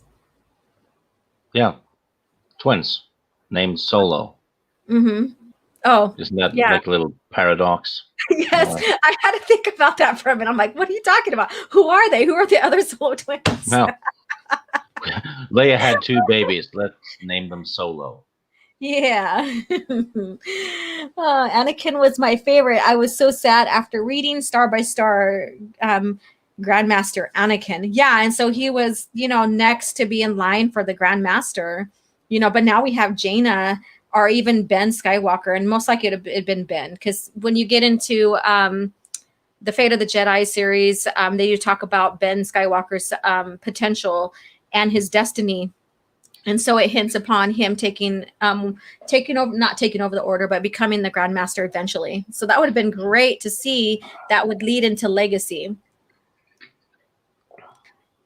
Thraken Cell at Stick Kenobi thought he was a cousin. Thraken Cell Solo is a cousin. Yeah, I was talking about Jason and Jaina. Yeah, he was. Yeah, duo twins. There we go. Duo twins. Solo twins, duo twins.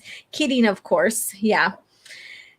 So let's get into Dark Forces here. So if you guys been following me on Twitter, and I've been talking a lot with Stig as well, is that I am getting ready to do a lore video on Dark Forces. But then I decided, well, let's do a compare and contrast as well. So I decided to really get back into the books and really take notes and points that I find significant towards the Dark Forces lore, and comparing it with Rogue One. And, of course, we see the characters. There's a lot of resemblance between the characters. That's very obvious, even with the droids. And I even pointed out how, Chirrut is very similar to Jarek, even though they're the opposite ends of the Force. Yeah. Would you agree that Rogue One is really dork forces? Dork forces?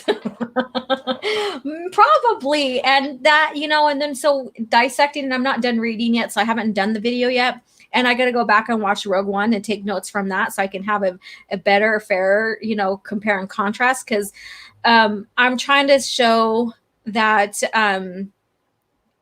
not only that this was a little bit of slap in the face to our SEU fans who are told that the original lore is non-canon and we're not going to use it for creative, we want to do our own creative freedom, to now seeing how much this reflects and is Dark Forces, or Rogue One is Dark Forces, with, plot points and maybe character arcs changed up a little bit. But when you look at it, the overall story, it is very similar. I have a question from book lovers around the world. Okay, you didn't scribble in these books, did you? No, not these ones, and I will prove it to you right now. I'm taking notes on the outside of them, so there's nothing going on in these books. Nothing. Excellent. You're learning, my apprentice. I still do. I still annotate, but I'm not in these ones, especially one of the books that kind of cost me a little bit more than I wanted to buy, purchase it for, but I did find it cheaper than what they were initially offering. So yeah, these are hard to find for good prices. Yeah, these are pretty good.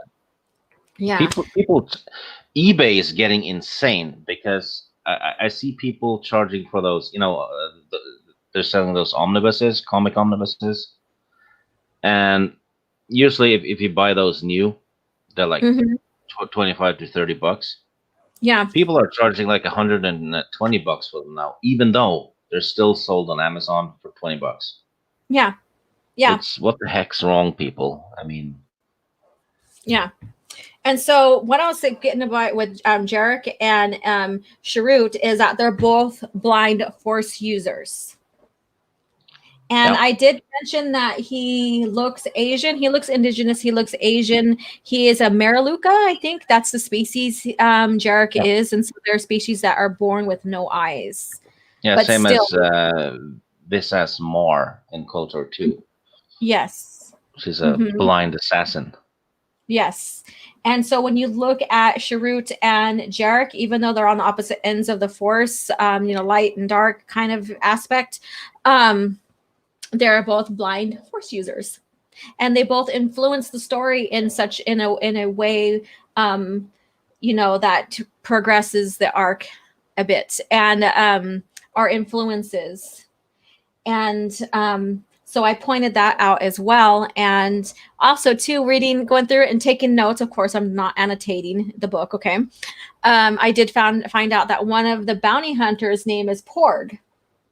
And I was laughing at that because I'm like, I wonder if Ryan Johnson did a Filoni and said, oh, I like this character, or I like this name. I'm not going to go ahead and research what this is about, because that's what Filoni did with one of the commanders or something. What was his name? An admiral. What was that admiral's name? I don't know, but it was probably just Ryan Johnson having a porgasm to his furry porn. Anyways, my point is that I don't think it's coincidental that Ryan Johnson names these birds porgs, and there's already like a character named Porg in there. So I think he's like, I want to find an exciting name or whatever. And I don't know, because they have all that material. They have that non-source material in front of them. Let's see here. I saw Tales of the Jedi ambias going on for, oh shit, $500 say what? Wow. No. eBay sellers are saying that. Go ahead. Tales of the Jedi is being re-released in one of those new comic omnibuses. Yes, they are. So and stay tuned. Volume 1 is just going to be about Dawn of the Jedi, though, those comics, but I think Tales of the Jedi is going to be in Volume 2. All right. Thank you for coming in and supporting Orange Hat Reviews. Thank you for hanging out. May the force be with you. All right. Let's see here. Tyler G. Also scalpers. Scalpers. I miss the Revan Funko, and people are selling them for $50 each. And there are people with like 10 each for sale at once. Wow. Wow. Kyle John. Arin, Akra, Jarek, Droid, now Porg. Yeah, I noticed that. And I was like, this can't be a coincidence. I'm sorry. It just can't be like, he just probably looked up names or just, Star Wars names that sounds different. And I'm like, I'm going to call this a Porg. Lord. Porgasm. Good one. Yeah, and even Jan Orse's backstory, if you remove the dad, is identical. Jyn Erso's backstory, if you remove the dad aspect, is identical to Jan Orse's backstory. Yeah. Stig, pull up that little compare and contrast thing between Jan and Jen real quick, and put it in the private chats, and I'll pull it up because I don't have it in front of me. Do you have it in front of you, or can you get it real quick? I have it on the cell phone. My cell phone too, but it's dead. Yeah, and I can't use StreamYards on the cell phone. Yeah, okay. So you're gonna... Or just put it in my Twitter, put it in the Twitter DM. And I'll pull it up. Give me a couple. I need to fetch the cell phone. Okay. All right. Let me go ahead and look through these chats here. Later, Orange Chat, thank you so much again. Caffeinated Wolf, anything with a moderate to high level of collectability will be heavily susceptible to supply and demand. Yes, it will. And everybody loved, all those new Funkos that came out, and they are collectibles. And so, yes, I could see that. And people are basically benefiting from the original lore characters, and that's very apparent. Even in the stores, when you see like OT and PT characters come out, and even EU, they're gone. They sell quick. And whenever I go into a store like Target or whatever, I'll go and check in the Star Wars aisle, in the toy aisle, and a lot of the original classical Star Wars goes quick. Yes. Let's see here. Oh my goodness. Critches, thank you so much. Hi, O.G.Starwars. Congratulations on monetization. Thank you so much. No, I don't recognize that. Is that the euro? I'm sorry. I have to go review all the the country monetary signs. But thank you so much for your continued support. I appreciate it. Let's see here. The British pounds. That's the British pounds. Okay, yeah. All right. I always wish that they made Dash Rendar was made a part of the Return of the Jedi and the ST. The ST, JJAK Sith Lord 3827. Hello, Sith Lord. How are you doing? So you wish that Dash Rendar was part of the S sequel trilogy? Interesting.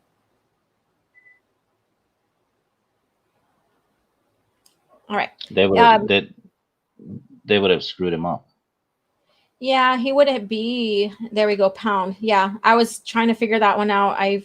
British pounds. So that's Funko more Pops like $6 or $7. That's a pound sign, you heathen. Well, thank you. I am native, and the early Europeans that came into America, now America, called us heathen. So I guess I'm living up to my name. Living up to the stereotype. Let me see. I'm going to pull up this. Okay, let's take a look, everybody. I have another picture too. All right, I will share this, and then I'll go to the other one. It's not of the joystick though. Okay, thank you. There you go. All right, let me go ahead and get out of this here. I'm going to go ahead and zoom into this right here. So here we have Jan Ors versus Jen Erso. And this picture, Jen Erso doesn't have her flight goggles on. I do have pictures of her with them on. But you could see the similarities even down to what they're wearing. So basically everything that states here is also stated in the other one, and it's true to itself. So they're young human females, light skin with neck length brown hair, tomboyish military clothing, red fabric on the inside, soldier, pilot, and former criminal. Her father was a scientist. At very young age, she would not let the Empire intimidate her into submission. Legends among the rebellion, even though she has never wore an Alliance uniform. Intelligence operative who helped the Alliance to restore the Republic prior to the events of A New Hope, and became one of their most trusted operatives. Jan Ors recruited Kyle Katarn, and together they worked on missions for the Alliance by infiltrating Imperial intelligence, performing sabotage, and covert extractions. Jan met with Mon Mothma and Kyle Katarn, where they were given a mission to capture the plans for the Death Star in order to figure out how to destroy it. So that's Jan Ors, but all of that can be translated into Jen Erso. A young human female, light-skinned with neck-length brown hair, tomboyish military clothing, red fabric on the inside, soldier, pilot, and former criminal. Her father was a scientist. At a very young age, she would not let the Empire intimidate her into submission. Legend among the rebellion, even though she has never wore an Alliance uniform. Intelligence operative who helped the Alliance to restore the Republic prior to the events of A New Hope, and became one of their most trusted operatives. Jen Erso recruited Cassian Andor, and together they worked on missions for the Alliance by infiltrating Imperial intelligence, performing sabotage, and covert extractions. Jen met with Mon Mothma and Cassian Andor, where they were given the mission to capture the plans for the Death Stars in order to figure out how to destroy it. And there you go. Let's look at the chats. Jen is a rebel. She rebels. Let's see here. Jen Erso is so forgettable. Heathen, a sexy one. Well, thank you. Oh, I thought it was talking about my Viking heritage. This is a panel of heathens between Stig and I. We have representing the female on the western part of the world, and then the male on the eastern part of the world. Northern. Northern, well, northwestern. part of the world. Okay, where are Jan's bicycle helmet, boxer shorts, and joystick? No, they're next to my computer. The outfit that the Wait, is he implying that I wore Jan Orse's boxer shorts? I don't know.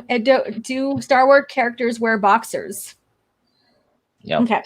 The outfit that the Cassian Andor dude wore in the movies was oddly familiar to the character wore in the old Battlefront games. Okay, great. Pointing that out. Rogue One, hey, Dark Forces, can I copy your paper? Dark Forces, yeah. Just change it up a bit so it doesn't look obvious. Yeah. Jan Orso, Jan Ors, nobody will notice. Yeah, no one notices, but the only difference is Jan Ors is Asian, whereas Jen is white.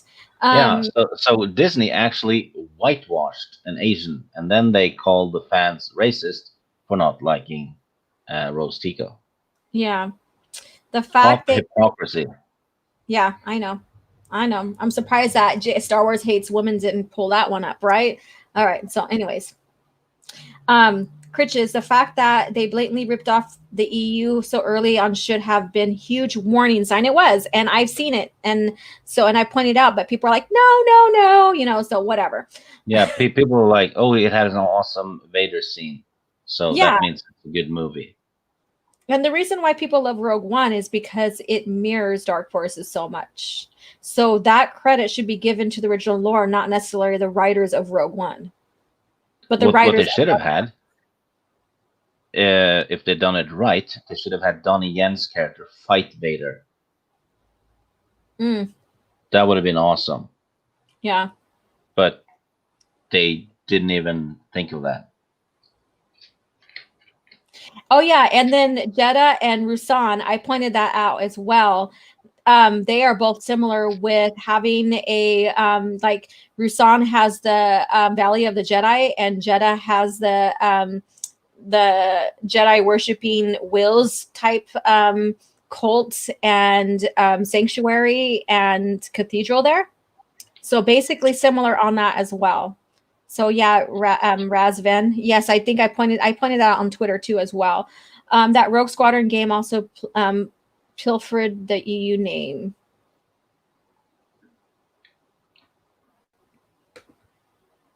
Forgot the droid. Yes, the droid is on there too, and I'm going to share that here. We're going over the 2 hours I wanted to stay on, but that's okay.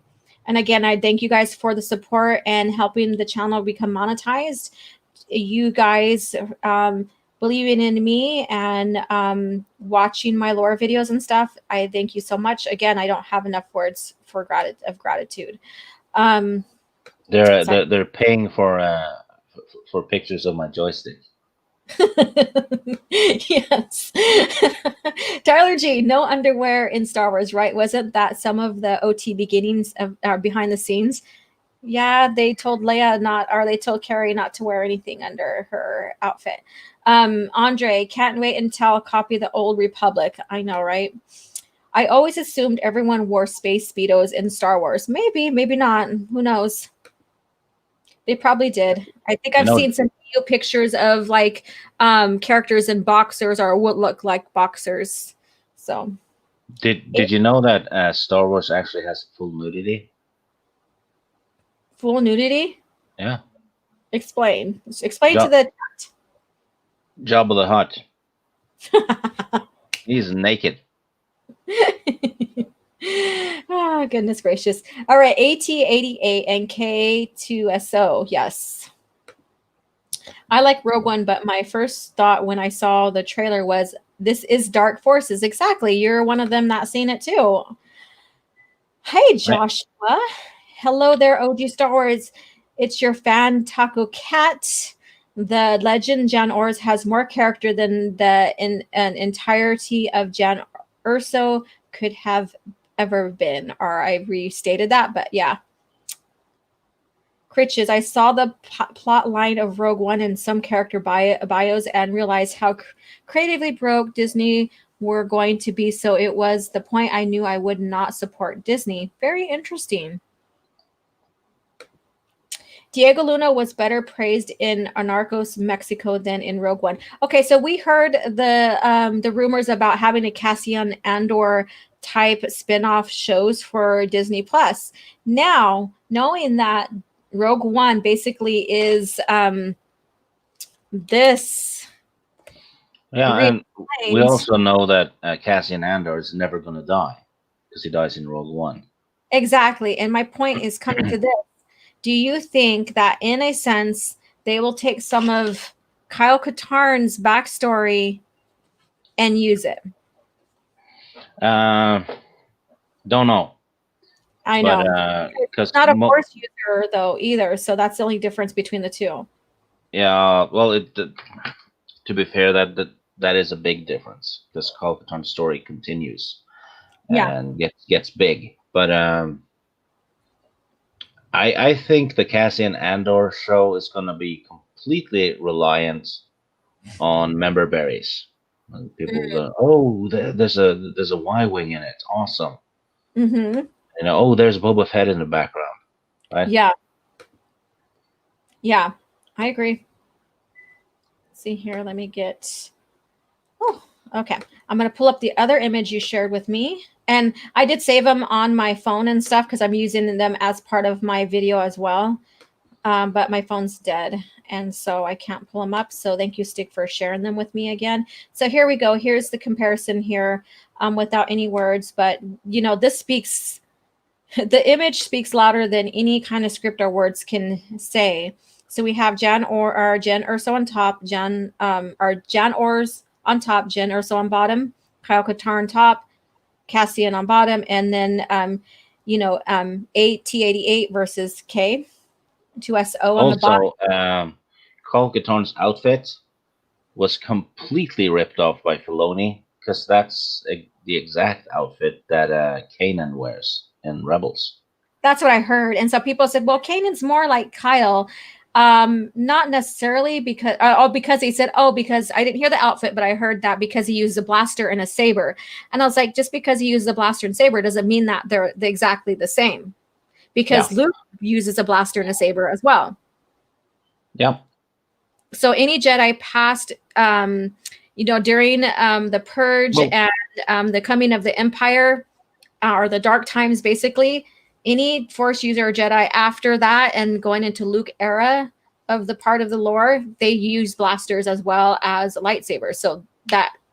Yeah, and even Kenobi had to use a blaster once. Mm-hmm. Let's see here. So there are some more comparisons. Like I said, the planets, one is a moon versus one is a planet, but the Jedi lore there almost is the same. So they have like areas of significant lore behind it that they have to go to. So again, there's that. Even though it was switched up to something different, it's still the same. It still mirrors that. It's so that you could really tell. Does Chewie count too? Count for what? Being naked, I guess. Oh, there we go. Okay.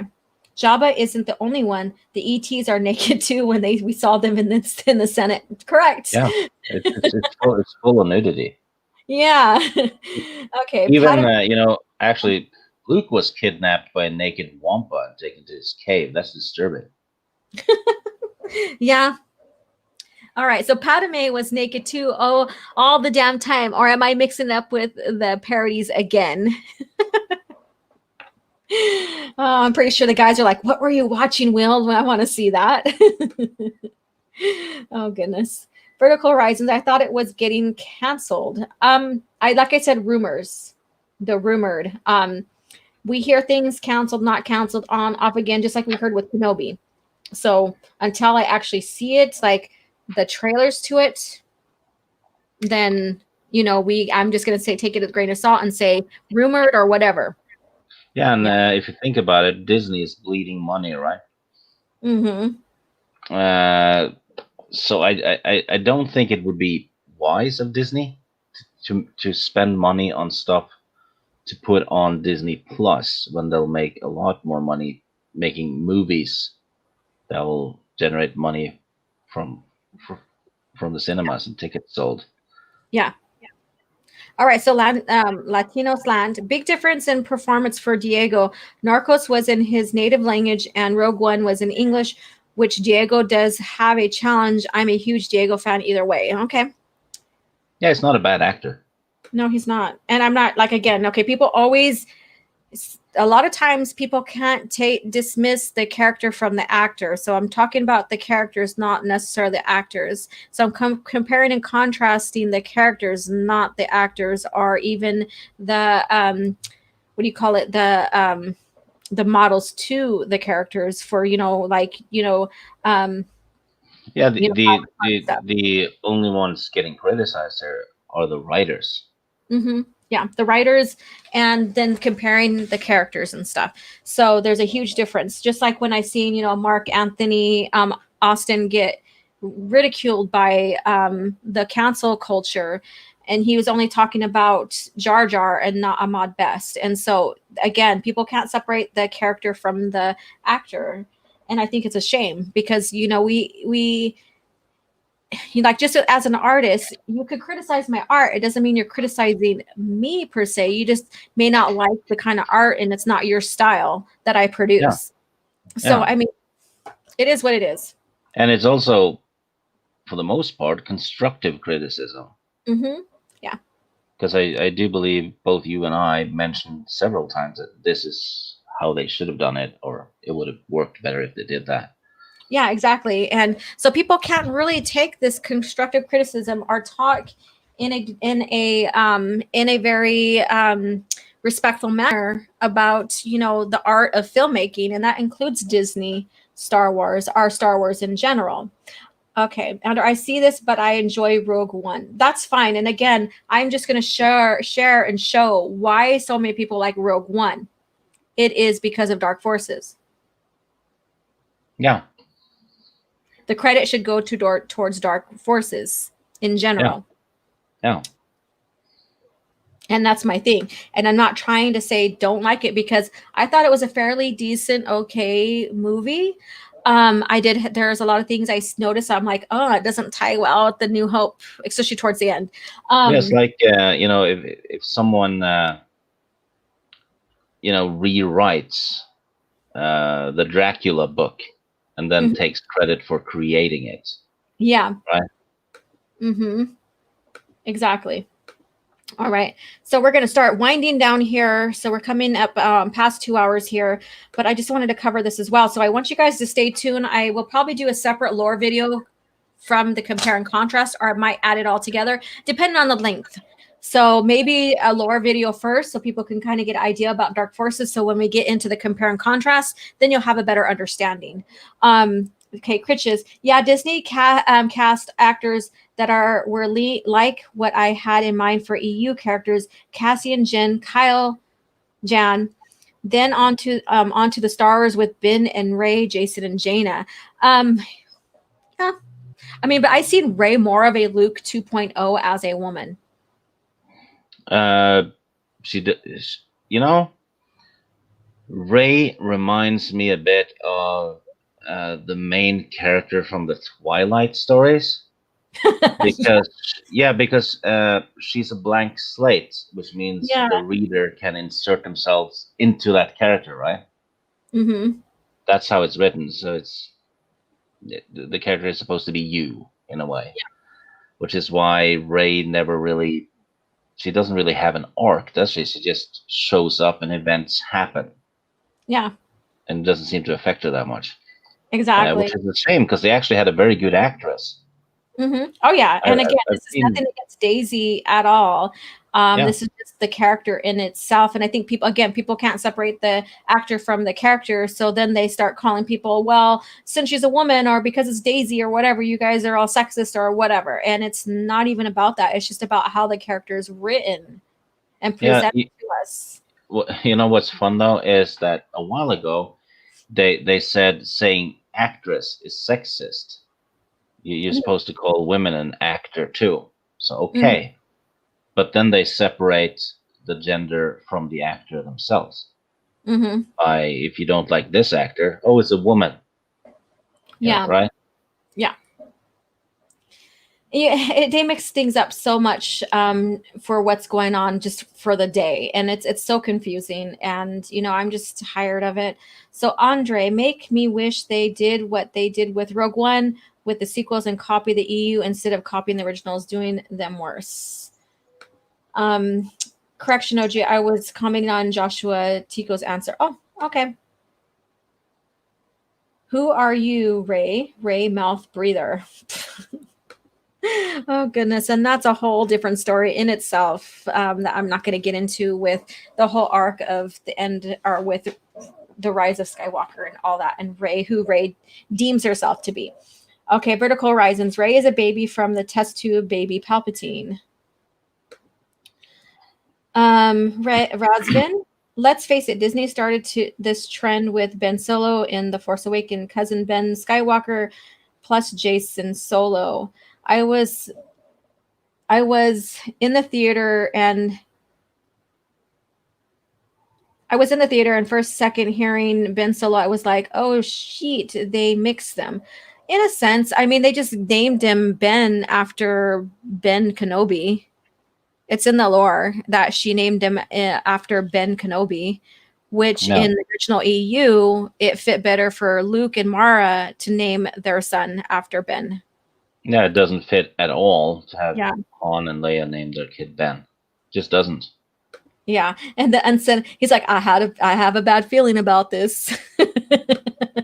Yes.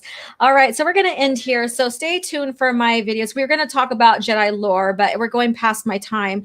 But what I shared on Twitter is the current video I did for Jedi Lore 2, and that's Guardian. So we're just going to touch bases on this real quick, and then we're going to leave, depart. But I am covering like the factions within the Jedi Order that used to be just for the RPG role-playing stuff. And then it was made canon. And since it's been made canon within the original EU, then we have, like the Jedi Guardians, who are the Jedi warriors, or, warrior masters. And within that faction, they basically were consisted of the lightsaber instructors. Let's see what else. Anakin and Kenobi were Guardians. Yes, they were.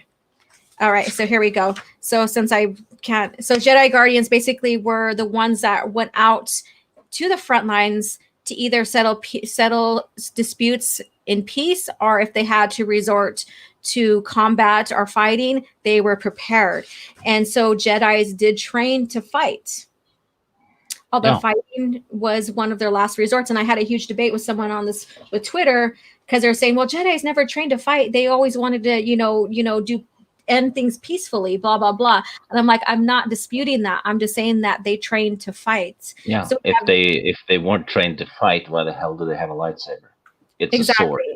Yeah, and they are called knights. So we have the Jedi peacekeepers. We have the temple security for Coruscant that also, watched out and scanned around the initial area. And then we have the Jedi starfighters, which Anakin was one of the Jedi aces. And then we have lightsaber instructors. And so they taught that. They were training all the damn time. So when they were separate from their masters, they had to have that determination and that diligency to keep up on their practice as well. And later they became battle masters or warrior masters. And so they were the ones that continued training other Jedi. And then we have the exotic weapon specialists who basically, wielded either a double-bladed lightsaber pike, whips, flails, ranged weapons, and also martial arts. And so they also trained in that. And they were the smaller in that faction. So we do have, the Guardians were the ones that were prepared to fight when necessary. And they were warriors. So that's part of the lore here. And again, it was, and I did put this in there because someone debated me, well, it was never part of the legends and blah, blah, blah. It was RPG, and then it was made canon within the legends, within the overall story. And, like Anakin was a notable one. Obi-Wan, Plo Koon. They said Luke Skywalker, but I also see him as part of a consular too. Ayla Secura Yes. was. Actually, do you want to know the level of Luke Skywalker in the official RPG? Okay, what is it? I actually have the books. I'll look Okay. it up. All right. And so the next one I'm doing, lore number 3, is Jedi Consular. And so stay tuned for that. So let's see here. Let's see what you guys have to say. And we'll start closing out here. Resvin and the future proved me right. Oh, bad feeling about this future proved me right. O.G.Starwars final super chats too. I didn't get any more super chats now. I don't see any more. I found it. Luke Skywalker at the beginning of the new Jedi Order novels. Okay. He has 2 levels of Fringer, which is basically a jack of all trades thing. Okay.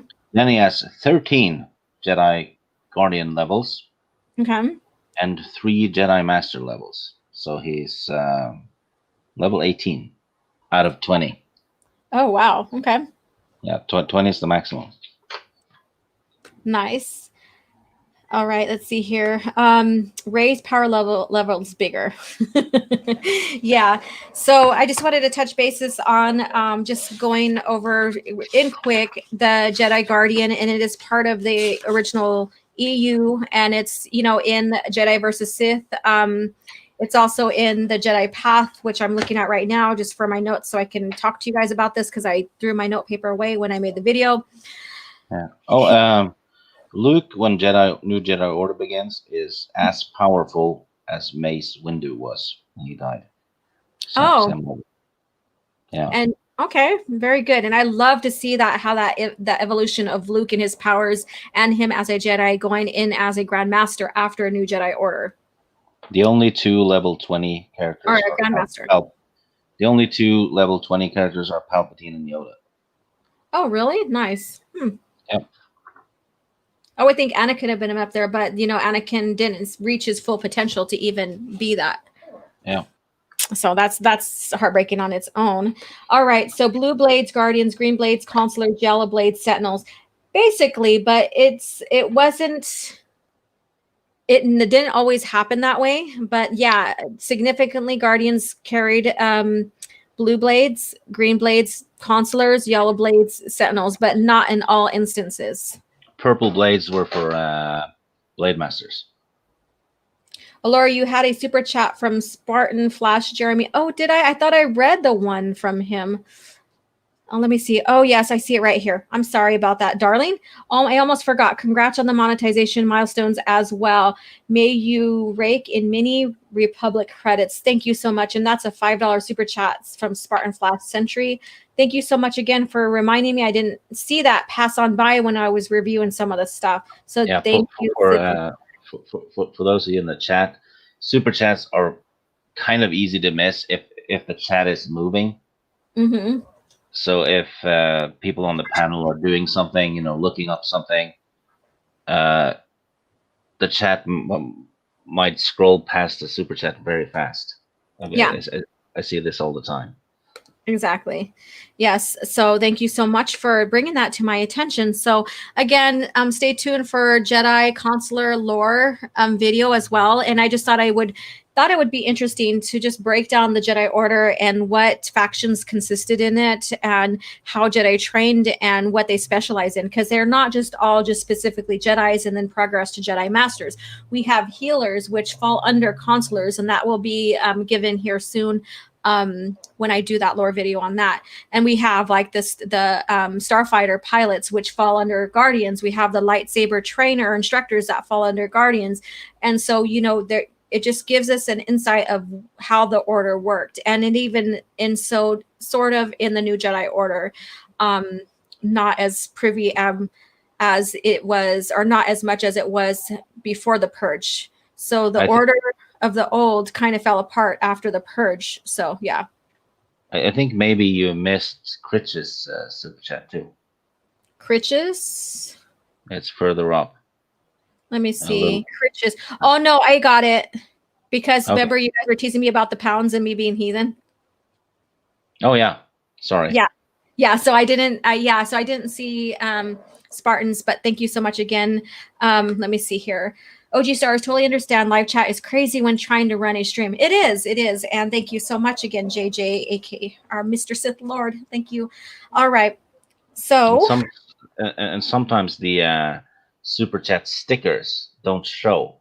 they didn't show, so I didn't get to see what until I pull it up on my other end, and the next time I'll have that screens up as well. I didn't get to see the super stickers that were sent to me, so I apologize that I couldn't name off what they were because I couldn't see them on my side, and my phone's dead as well. So yeah, thank you so much. And my very first monetized live stream, again, I want to celebrate it in with people and stuff. I just haven't had a chance to fit in a little celebration. Thank you to everybody who supported me type thing yet. So stay tuned. Hopefully I get to do that soon. So yeah.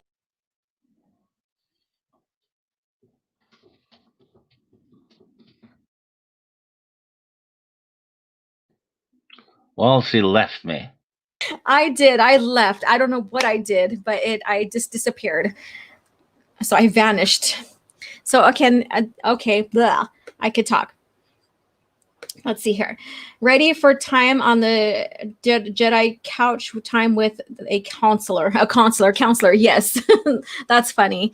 Yeah. So again, stay tuned for that, and thank you so much. So Stig, I know you put out a couple videos, so tell them where they can find you. Oh, just a little channel. Mm-hmm. Just a little channel. So follow Stig. Yeah, I put up random fun retro stuff now and again that I don't even own. I just rip it off, put it up. I get away with it. I have He-Man episodes and stuff there. But Yeah. yeah, and sometimes I do those top 5 lists that weirdly enough people seem to like. Yeah, everybody loves them. They're like a hit for coming from you, and so it's a pleasure to have your humor, have your channel as well. And so I recommend everybody go over, and I will have his link in the description. I'll put that in after this video processes. I didn't do that yet, so I try to make a top 5 list every time I get 50 more subs, because then I start feeling guilty. All right, so let's bring some 50 more subs so we can get another top 5 from Stig. Or not. He's like, wait, no. That's okay. Yeah. So let's go ahead and do that so we can get into their top 5. And again, thank you guys for all your support and making this channel a success so far. And I appreciate it. And I will continue to bring the heart of Star Wars, and that's George Lucas era of Star Wars lore, game talk, all of that. And to you guys, as well as our coffee chats where we can discuss everything about Star Wars, particularly more or less about George Lucas era Star Wars as well. So again, you can find me here. You could find me on Toxic Femininity over on Midnight's Edge After Dark with Mary Mayhem and Tom, as well as Lorena Creel. You could find me on Queen's Council. I think we're on Mad's Mama Bear's channel tonight. And that's 6 p.m. my time, Pacific Standard Time. You can also find me on Babe to Menace once a month on Mary Mayhem's channel. And I believe we have a date. I just haven't seen it yet, so I can't really tell you when we're coming back in September for our once a month review. And sometimes I'm on the Queen's Council too. Yeah, he's an honorary queen. Yeah, I'm not a Viking. I'm a White Queen. By Queen, yes. So Stig is there as well. And again, thank you so much for this chat, for coming in and chatting with us. Bring in your coffee, your Caff as well, and may the Force be with you. Take care and be well.